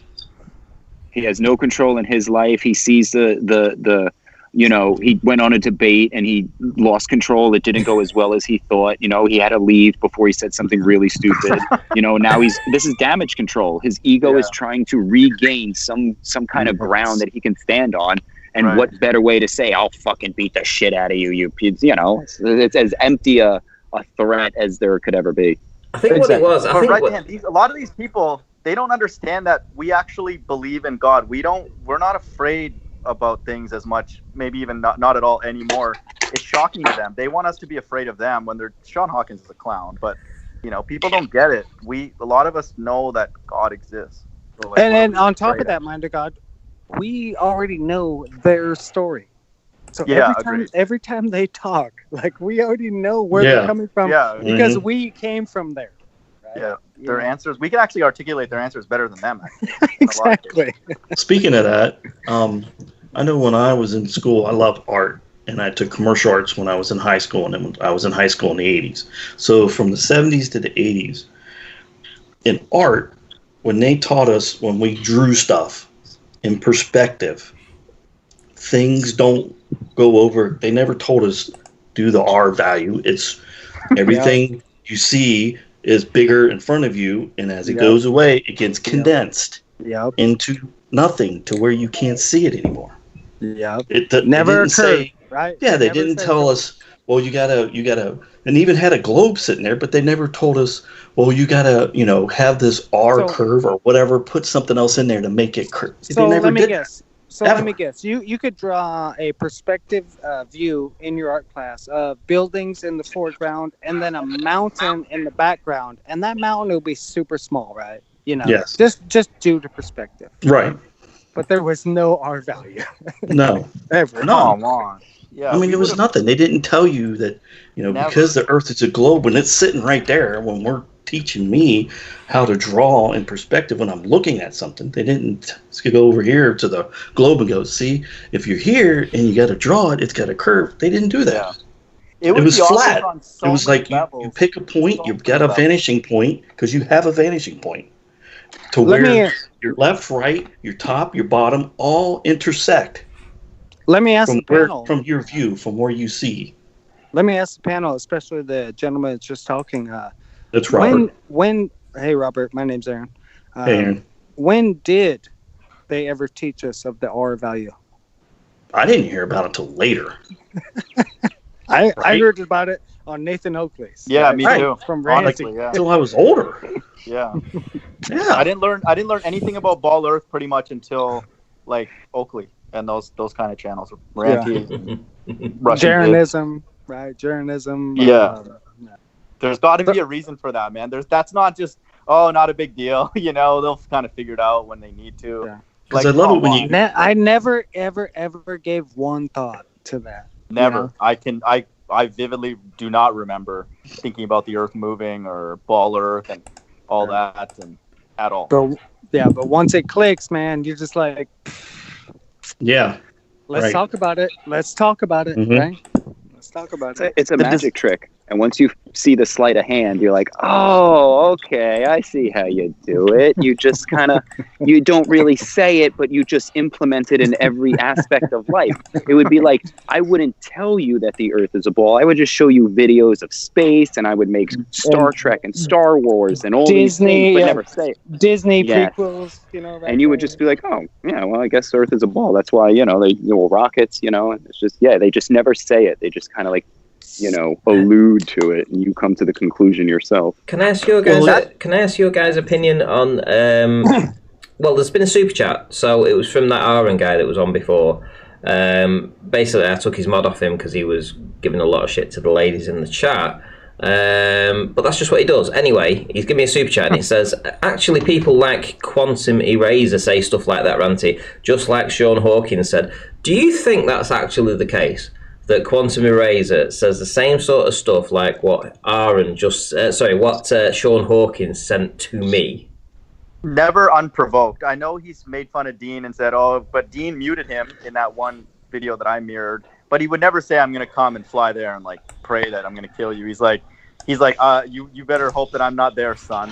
He'll use military language. He'll never say anything like that. Well, I also think they protect him a little bit. I think if he was on open panels to where he got crossed on a daily basis by people that disagree and will articulate and won't back down, I think he would reach a boiling point where he would lash out and be like, I'm going to come meet you. Because it's just that's an angry response. And if you're an angry person, he gets angry once you start mentioning the ether or atom. The first step is violence, right? Yeah, so it's just a matter of time of what'll set him off. That I'm going to effing, I don't know, Sean Hawkins, that's probably the most articulate he's ever been in that email. Like spelling was pretty good, no dangling modifiers. It was good at it. No, he must have got Rumpus to write it for him. Somebody else, he paid somebody to do that. That's why he's been asking for rights money, so he can proofread stuff. That's incredible. Ballers are just stupid, man. Like whenever they troll my channels, YouTube catches their comments because the spelling and grammar are just atrocious. They don't even know how to, like. Mind to God, what do we think about Carlos? We actually didn't let him speak too much, but we already know what he's going to say, right? And he came on today. Ranty invited him, or they had, an agreement. Yeah. And he tried, but yet we were attacking him a little bit. About he's more like Fight the Flat Earth. He kind of just does it for the comedy. The Slurpees and the 7-Eleven. I do think he's ingenuous. Yes, he's ingenuous. I think. Yeah. I just think he's kind of in it he's more funny than mean, and like I don't think we're not intellectually intimidated by him, but for sure. So yeah. So Ranty, what do you think? Well, what do you think? Who we're talking about, Aaron here? No, Carlos. Oh, Carlos. Oh yeah, Carlos. Yeah, he was. He was a clown. Didn't even know what sinking was. So yeah, but he keeps coming back, right? Like it's like they're paid. If somebody knows him, paid to do this. If somebody knows him in real life that can sit down with him and spend an hour with him, they'll get through to him. It's when he's on this sort of platform or a platform, he has this. He tries to sort of like. Freedom follow the crowd. He has to follow the crowd. It's a mantra for these guys. I mean, you guys should have heard it last night when we had Right the Hand in versus Sean, and there was Gem Panda in the chat along with Rumpus. Now these two guys, if you don't know who these guys are, they're actually quite well respected in that community, and respected. Yes, they're very up there. So when they're in the chat saying that Sean Hawkins is a prick and he shouldn't have said this and he shouldn't have done that, and when I actually put to them about the quotation that I put up, which was taking your word for it, taking another man's word for it. So if you take somebody's word for it, blah, blah, blah, which is what he was saying. And I actually asked him that. And then I brought up the definition of what actually happens if you take someone's word for it, which is that you're taking it on faith. You're taking it on trust. It was literally what the hand was bringing him in for. So, in every which way, he lost that debate. But them guys in the chat, Rumpus and Gem Panda, were turning around and saying, well, he shouldn't have said that. He shouldn't have conceded to what I was saying. Well, I didn't ask it. It wasn't a trick question. I asked him because he'd give a scenario, and I said, so what you're saying is you are taking somebody else's word for that. You're listening to what they say, and then you are parroting that. And he's like, because it was like, is France real? I think that was the question. And he says, well, I don't have to go to France to know that France is real. Well, why don't you have to go to France to know that France is real? Because other people have been there in the past and have done that. So they've documented it, and you're taking their word from that. Yeah? And he's like, yes. Okay, so take someone's word for it. That's on faith. Well, that's exactly what the hand was trying to lead him down that path towards. Right. So, of course, these guys in chat were like, well, they shouldn't have gone down. He shouldn't have gone down that path. He shouldn't. Yeah, he's a numpty. And it's like, well, no, it's just normal conversation. It's not. We're not here to just try and win. It's not all about. We're trying to have a civil conversation and try and move the progression forward. But we got roadblocks in the way, and people like Gem Panda and people like Rumpus, they are the roadblocks. Yes. Oh man, they go off. Ranty, you notice how nervous Pagan was when he asked you about your drone? Like you were gonna come out, and just prove the flat Earth tonight, or he's like, "Hey, what are you planning on doing with that?" These people just don't want investigation at all. It's like, "Hey, what are you planning on doing with those? Oh, you got a laser too? Like, it's like, are you gonna do something smart with that?" These guys are stupid, man. Come on. Well, they know it's coming. If the Earth was a ball, show it to us. It's not that hard if it was. No, it's not. They know it's coming. It's like we've been whittling away. We started off with a tree trunk a few years ago, and we've whittled it down to a very fine sculpture right now. Few rough edges that need a bit of trimming, but once all that's figured out, we have as much. We have as much a reason to actually. Well, not a model. I don't want to say model. We have a counter argument on everything that they have. Correct. Ranty, I was watching Call for an Uprising earlier, and they're doing like these drones that are able to detect how far apart people are for social distancing, their temperature, their cough and sneeze and all that. And then so what these ballers don't understand, and I think some of the smarter ones would know, that when you start adding extra variables like these drones that you have and the lasers and on top of the image that you're doing, and you kind of pin it down like you're getting at, narrowing down the route, it's impossible to not prove one shape or the other. It's got to be a matter of time. Like, they can't run forever. So drones to me are going to be the final nail, if there is needed, a nail in the coffin. Oh shit! Aaron smashed the super chat again with another, basically $100 super chat. Jose and them $2 hangouts. Bless their hearts. Real people support real people. Cheers, guys, and thanks. Massive thank you, Aaron. That's honestly, it's really, really gonna. I'm not gonna go into much details, but trust me, it really will help next month. I promise you. So thank you for that. But yeah, I mean, we're just waiting now. It's just a case of just wait. Once we're able to go out, and once I'm able to get a few people to come down and actually perform some of these tests that I actually want to do, and actually meet them in Scotland, it's gonna be game over for these guys. It's good. It's like, because I'll have layered lasers, which is because they've always said that, they behave this way and that way, and it's not as strong at this. I'll have layers, mate. Yeah, exactly. Too many variables. They can't run forever. Agreed.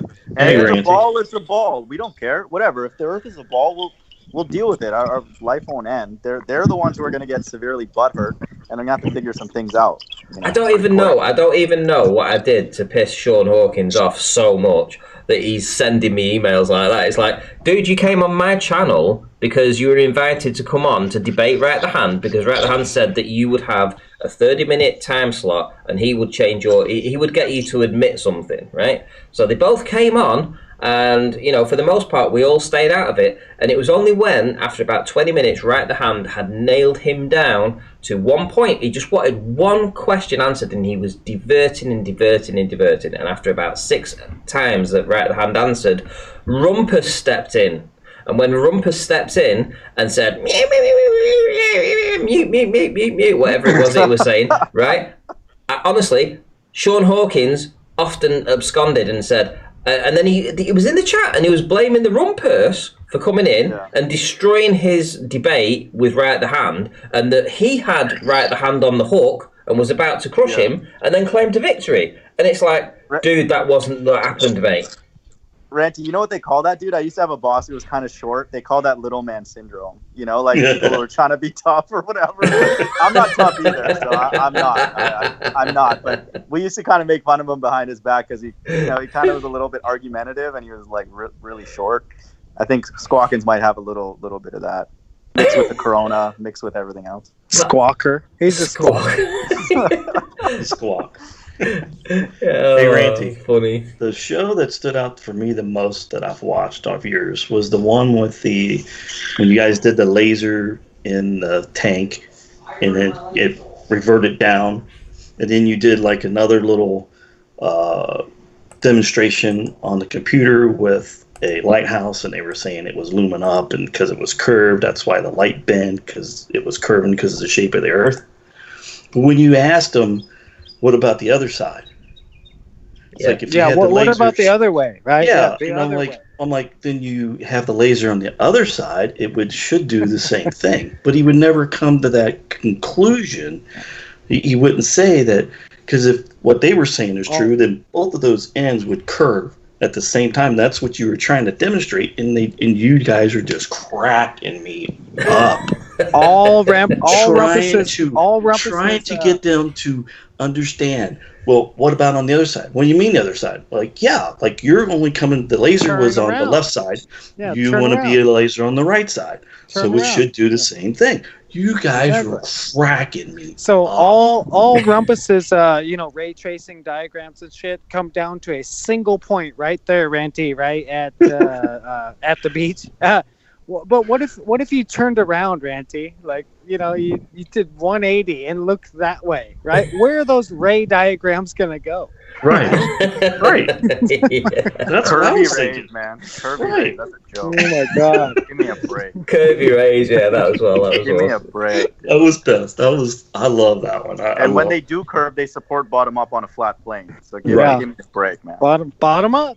Yeah. Mm-hmm. Hey, listen, if you just give them enough rope, they hang themselves, literally hang themselves. And I'm not here to make them hang themselves. Well, I am kind of, but I want them to come in. I kind of want them to come in and convince me that I can go to space and travel and see the stars and bounce on the fucking moon. Well, I thought it's coming soon. That was my childhood. That was my fucking childhood. And they fucking last month we're supposed to be able to go to the moon with a human, right? A human. Right. Okay. But what's up with that? Oh, virus. Sorry. Right. I got. Sorry. Because remember, Ranty, last time I was on your show was back in February when I first got started. I wanted to get on because you're an open platform. You want to discuss everything, no matter if you're a baller or whatever.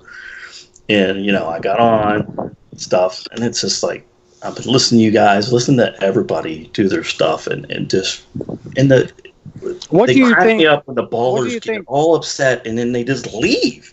What do you think, Rob? What do you think about when Ranty invites the globalists on or the globe believers, and we actually talk to them? We try to talk to them. We actually do. So when you first came on to Ranty's, you said a couple months ago, right? You had a choice to make. You're like, who do I believe here, right? Mm-hmm. What do you think about? I'm with Ranty. I told him I didn't really think about it that much until 9/11, that we were being lied to about everything. Yep.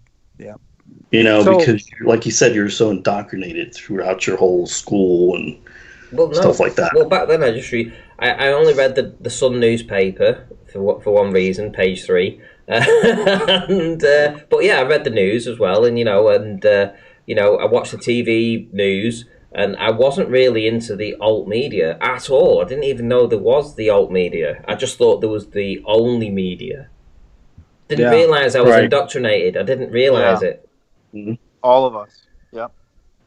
Well, the thing is, too, what I'm thinking, like, I know that I love sci-fi stuff. I love it. But I know it's not real. It's something somebody made up. It's, stuff like that. But two, I just don't know. It's just keep speaking. It's okay. Keep speaking. It's okay. Get it out. Get it out. Get it out. It just kills me because I'm like, I know it's like when I was little, like when you watch like Tom and Jerry and all those cartoons and stuff, and when they banned those, they were saying, oh, it was too violent for kids, like the Roadrunner and them. I'm like, no, we knew we didn't go out and do that. We didn't go hit. Well, sometimes you wanted to, because you were a kid, like take a frying pan and hit your brother or sister with it. And you're not going to run through a fence and you're not going to run through a fence and fall apart and come back together again. Yeah, it was always an anvil. Remember, it was always an anvil. Yes, an anvil would fall on your head, and you're going to drop an anvil. Well, that's what they're afraid of. I'm like, no. If you have common sense and you're not stupid, you're not going to drop an anvil on somebody because they're going to die. And who has an anvil? Nobody has an anvil. Who has that? Right. It's exactly it really is. It's like what you say. When I was growing up, it was all about. We had fun. We played cowboys and Indians. Yeah. Dukes of Hazzard. Robin Hood. Dukes of Hazzard. Yeah. Yes. He-Man. If you ever watched that TV program, He-Man He-Man. What Knight Rider, Transformers. Come on. We had it all. But we were so Bio Transformers. But we weren't hidden from anything. But we were totally swamped with all this sci-fi stuff for sure. Buck Rogers and all that kind of stuff. It was just Star Wars. It was everywhere you turned. And nowadays it's all just fluffy reindeers or something and Barbie dolls. Because I know back in February I told you like when I grew up, when I was really really little, I saw them land on the moon and stuff. That's what I wanted to be. I either wanted to be an astronaut or I wanted to be the president. That's what I wanted to be. I had NASA wallpaper all over my 4 walls.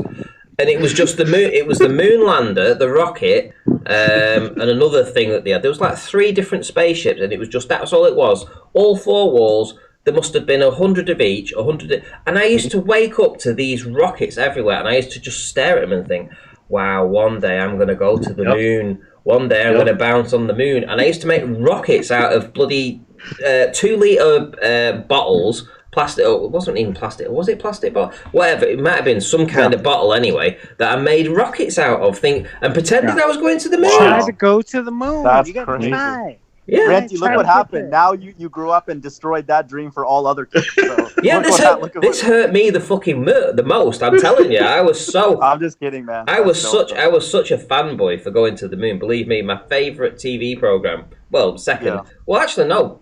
Well, Button Moon and Mr. Ben, and both of them went to the moon. So what can I say? I mean, it was like that's right. It was disheartening. Ranty, we do not hold that against you. Just so you know. I was young. I don't think people can handle that vantage point to see the Earth from that far away. It would be overwhelming. How would someone come back to Earth and be normal again? Like, hey, whatever. Exactly.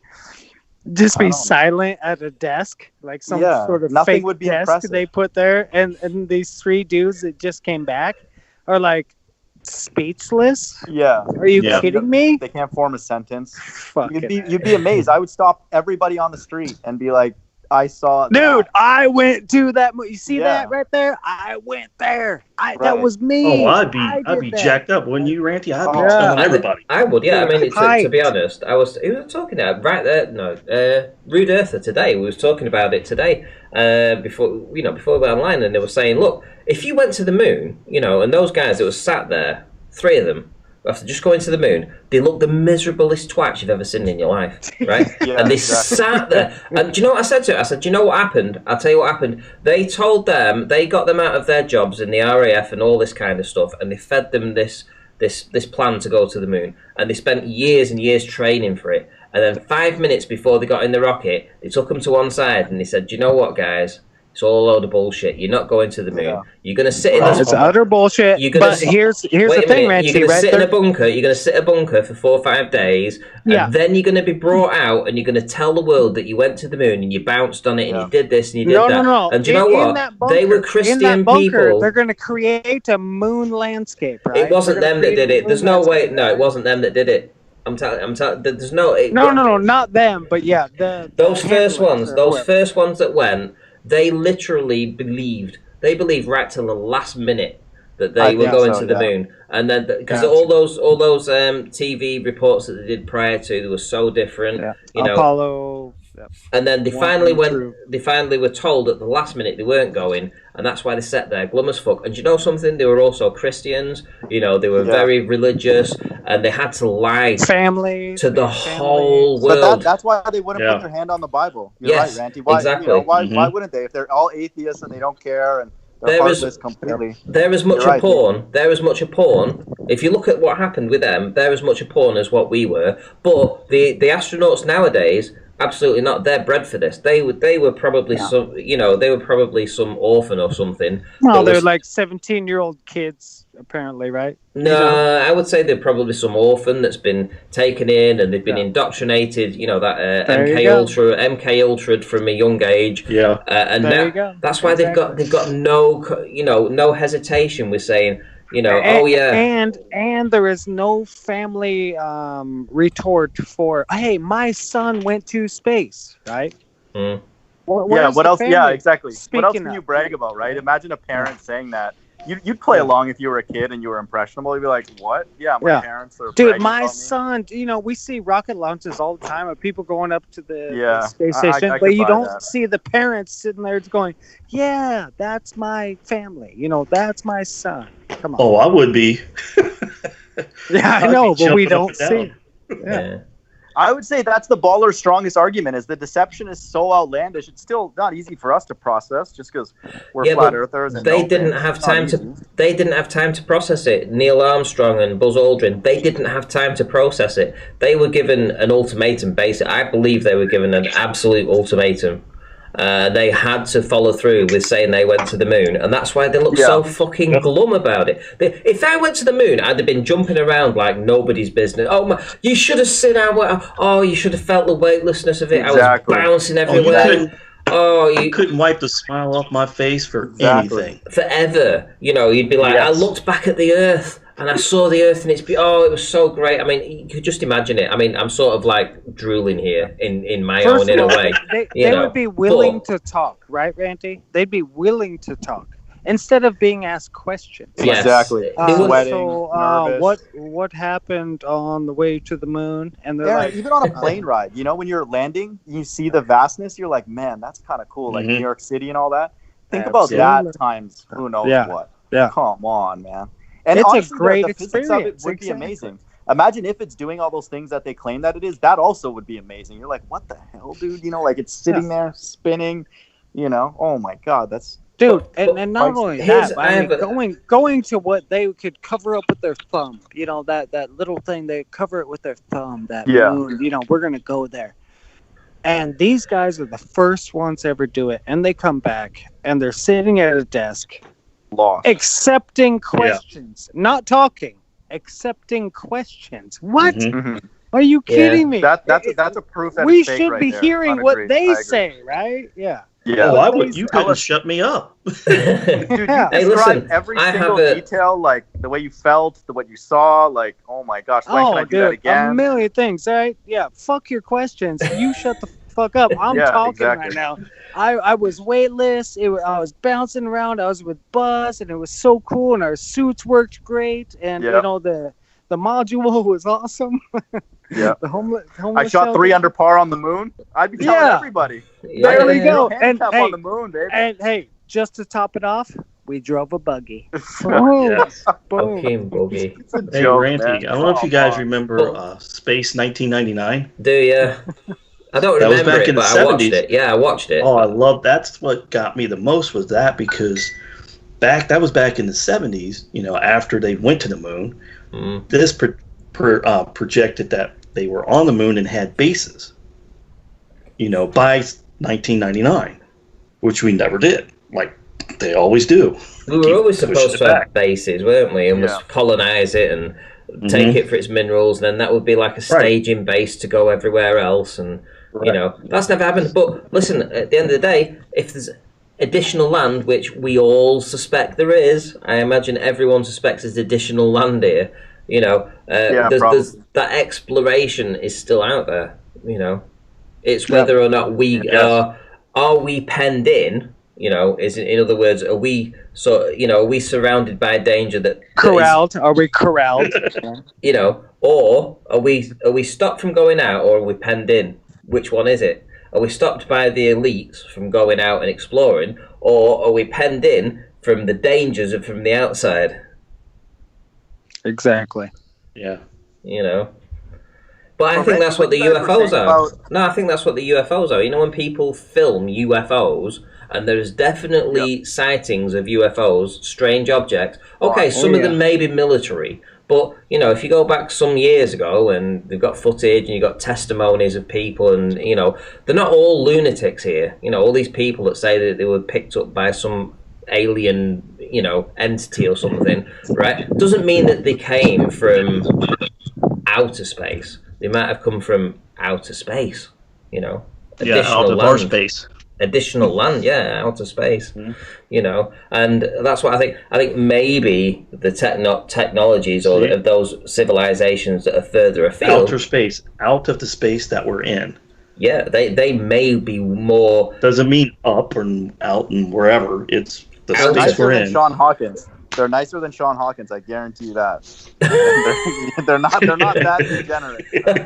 Well, I don't know if they're going to stick an anal probe up. I wouldn't say. Okay, well, let's say that doesn't happen, Ranty. Aside from that, they're. If it doesn't involve anal probes, then yes, you're right. Then they're probably nicer than Sean Hawkins. Yes. Oh, absolutely. God.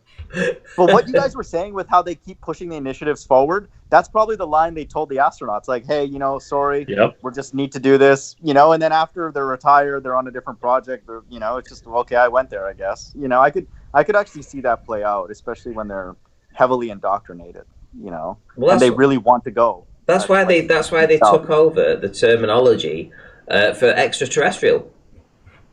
The film E.T., they literally termed it E.T., the extraterrestrial. So they terminology it for you, and then they put an alien coming from outer space into the psyche of all the people that watched it. It was the very first film that was ever filmed in 3D. So you had the green and the red little, it was like cardboard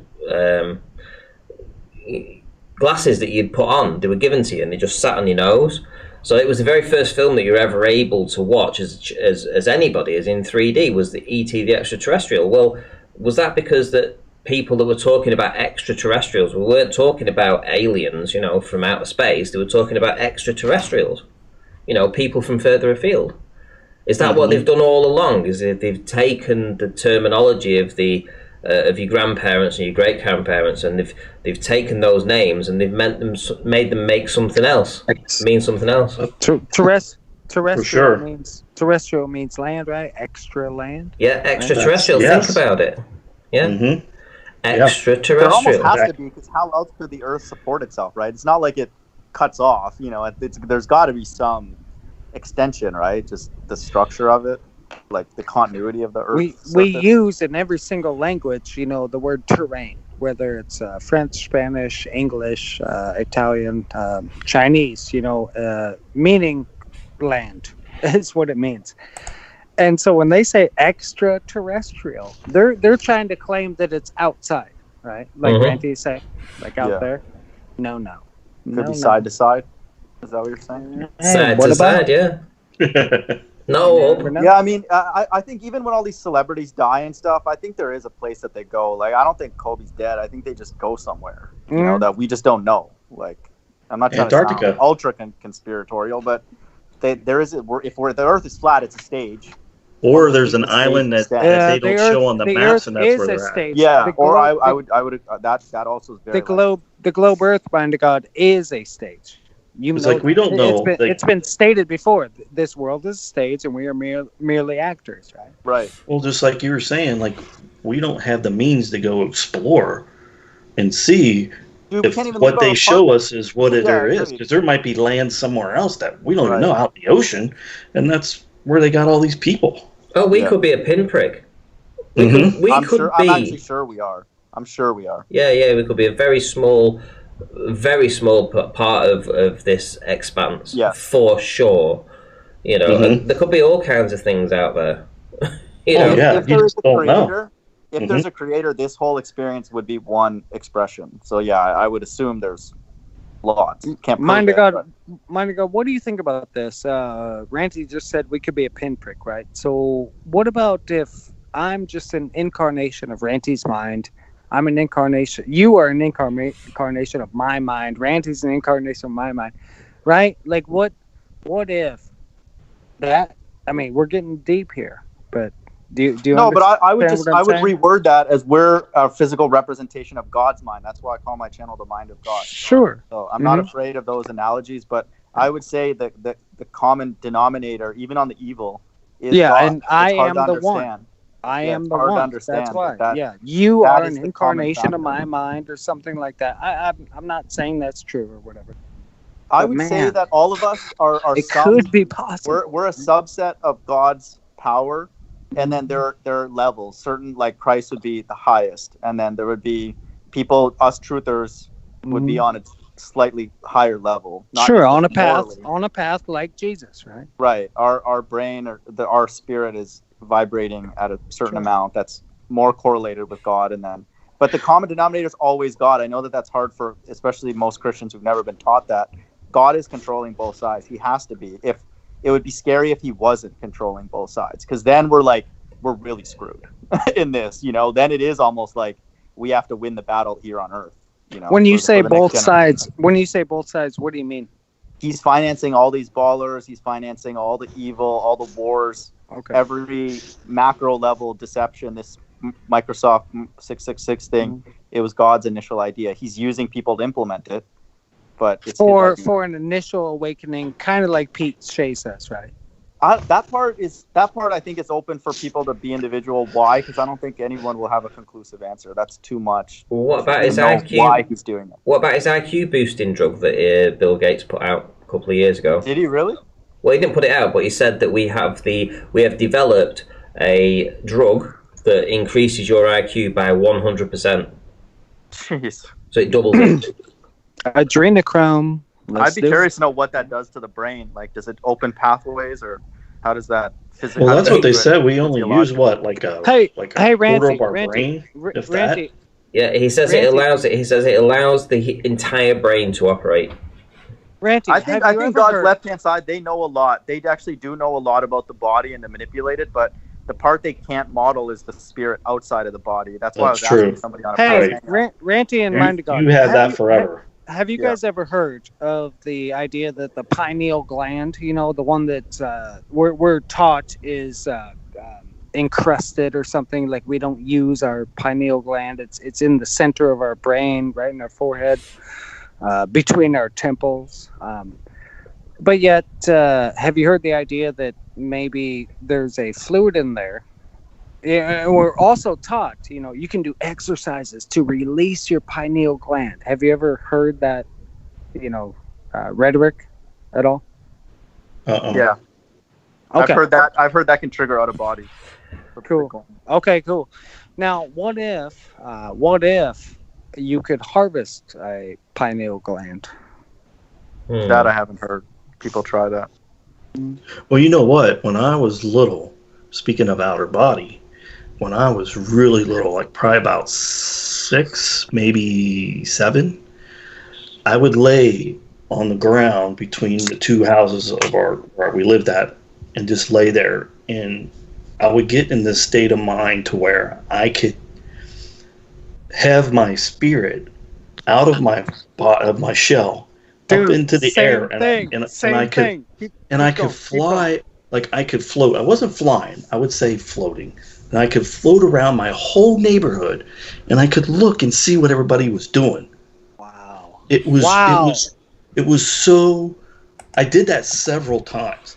Yeah. And it freaked me out at first, and then I felt I could do it again. And what I do, I just lay there, and I think you just get the energy from the earth, because your energy, the earth's energy, and you just let yourself go. In my mind, I could get myself up and float around and look over my neighborhood. That's amazing. Exactly. That's crazy. Yeah. That's cool.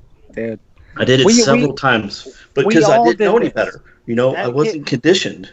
But Robert, we had ballers come on here, possibly even Aaron, talk about astral projection out of body, and they still just get angry about God and all this. It's just so weird, man. It's like how many experiences they need to hear like that to know that our world is not purely physical. Mind to God, what Robert just explained right there is kind of what we all did as kids. We can always go back in our memory, which is pretty fucking cool. How the fuck do we remember shit? By the way, it's our mind, right? And we remember just little instances like that where we're just like, we knew something wasn't right, or we were taken out of our body. Well, I try to do it again, but I just can't. Exactly. Like I think I have to really. I mean, it would be tough. Then it was easy for me to do. Yeah, because I wasn't indoctrinated. We don't have all the indoctrination. Because your pineal gland was young and fresh and working. Mm-hmm. That's what it was. Dude, there's no way a man made this like this structure. I mean, I find it amazing. Exactly. There's no way. I don't know. I can't claim to know much more beyond the Bible, but monkeys. That's absurd. Hold on, monkeys created this. That's why Carlos hangs in those electrical towers when he's debating. It's like he's trying to recreate his ancestors. These people are. That's not even logical on any level, mathematically, statistically, anything. Really. Or like when you always have that intuition, like you get ready to do something and you're like, maybe I shouldn't do it. And then later on you find out, there was an accident right there. You should have been there a few seconds before, you'd have been in an accident. Yeah.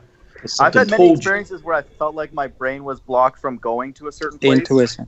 Yeah, and just it didn't allow it, And that's not necessarily evil. I just didn't. I was told to kind of not. What about the situation now when you're driving down the road and you've gone 5 miles and you cannot remember, driving right past people, the road you're going on. You go up and down that road every single day, and you cannot remember.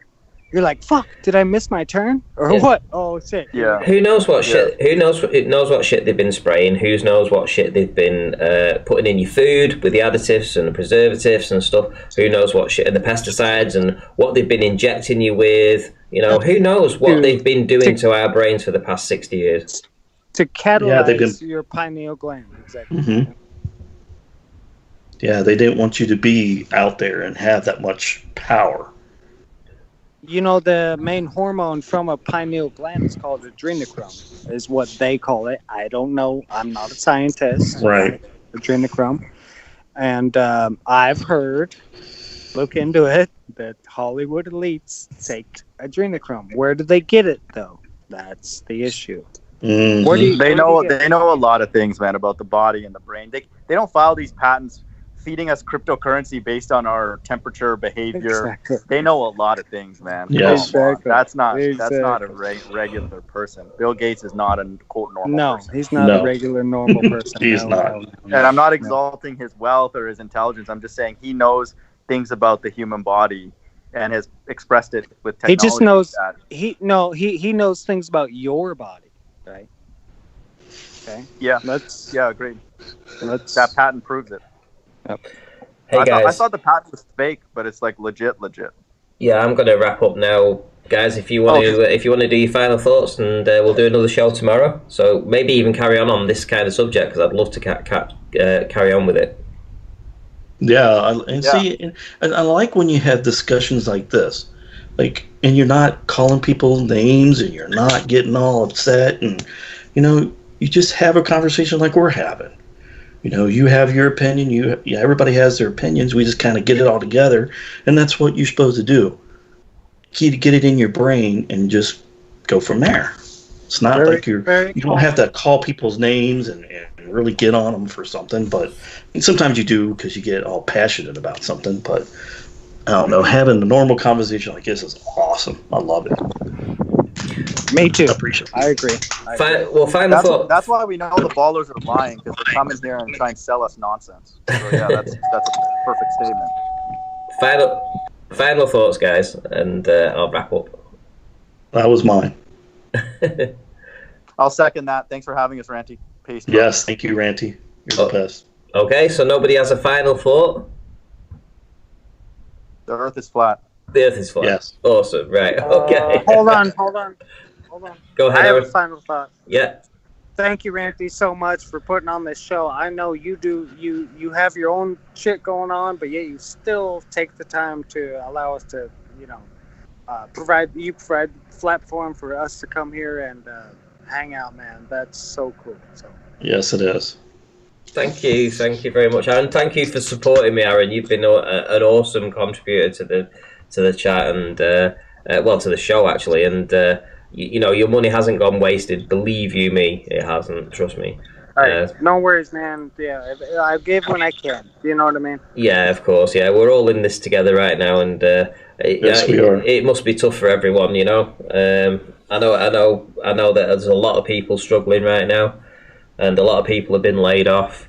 I don't know where this is going to go. I just hope that things turn around pretty quick, although I don't hold out a lot of hope for that, unfortunately. But what can you do? Yeah, I got on temporary It's a good resource furlough. you got here, though, Ranty. Like, people to come together, speak open, honestly, prepare. It's a very valuable, man. Peace. Mm-hmm. Rakia Life, I want a refund if you're quoting LOL, thank you. Right, okay. Let us know. Send me your email, Rakia. Right, okay, guys, so I'm going to wrap up tonight.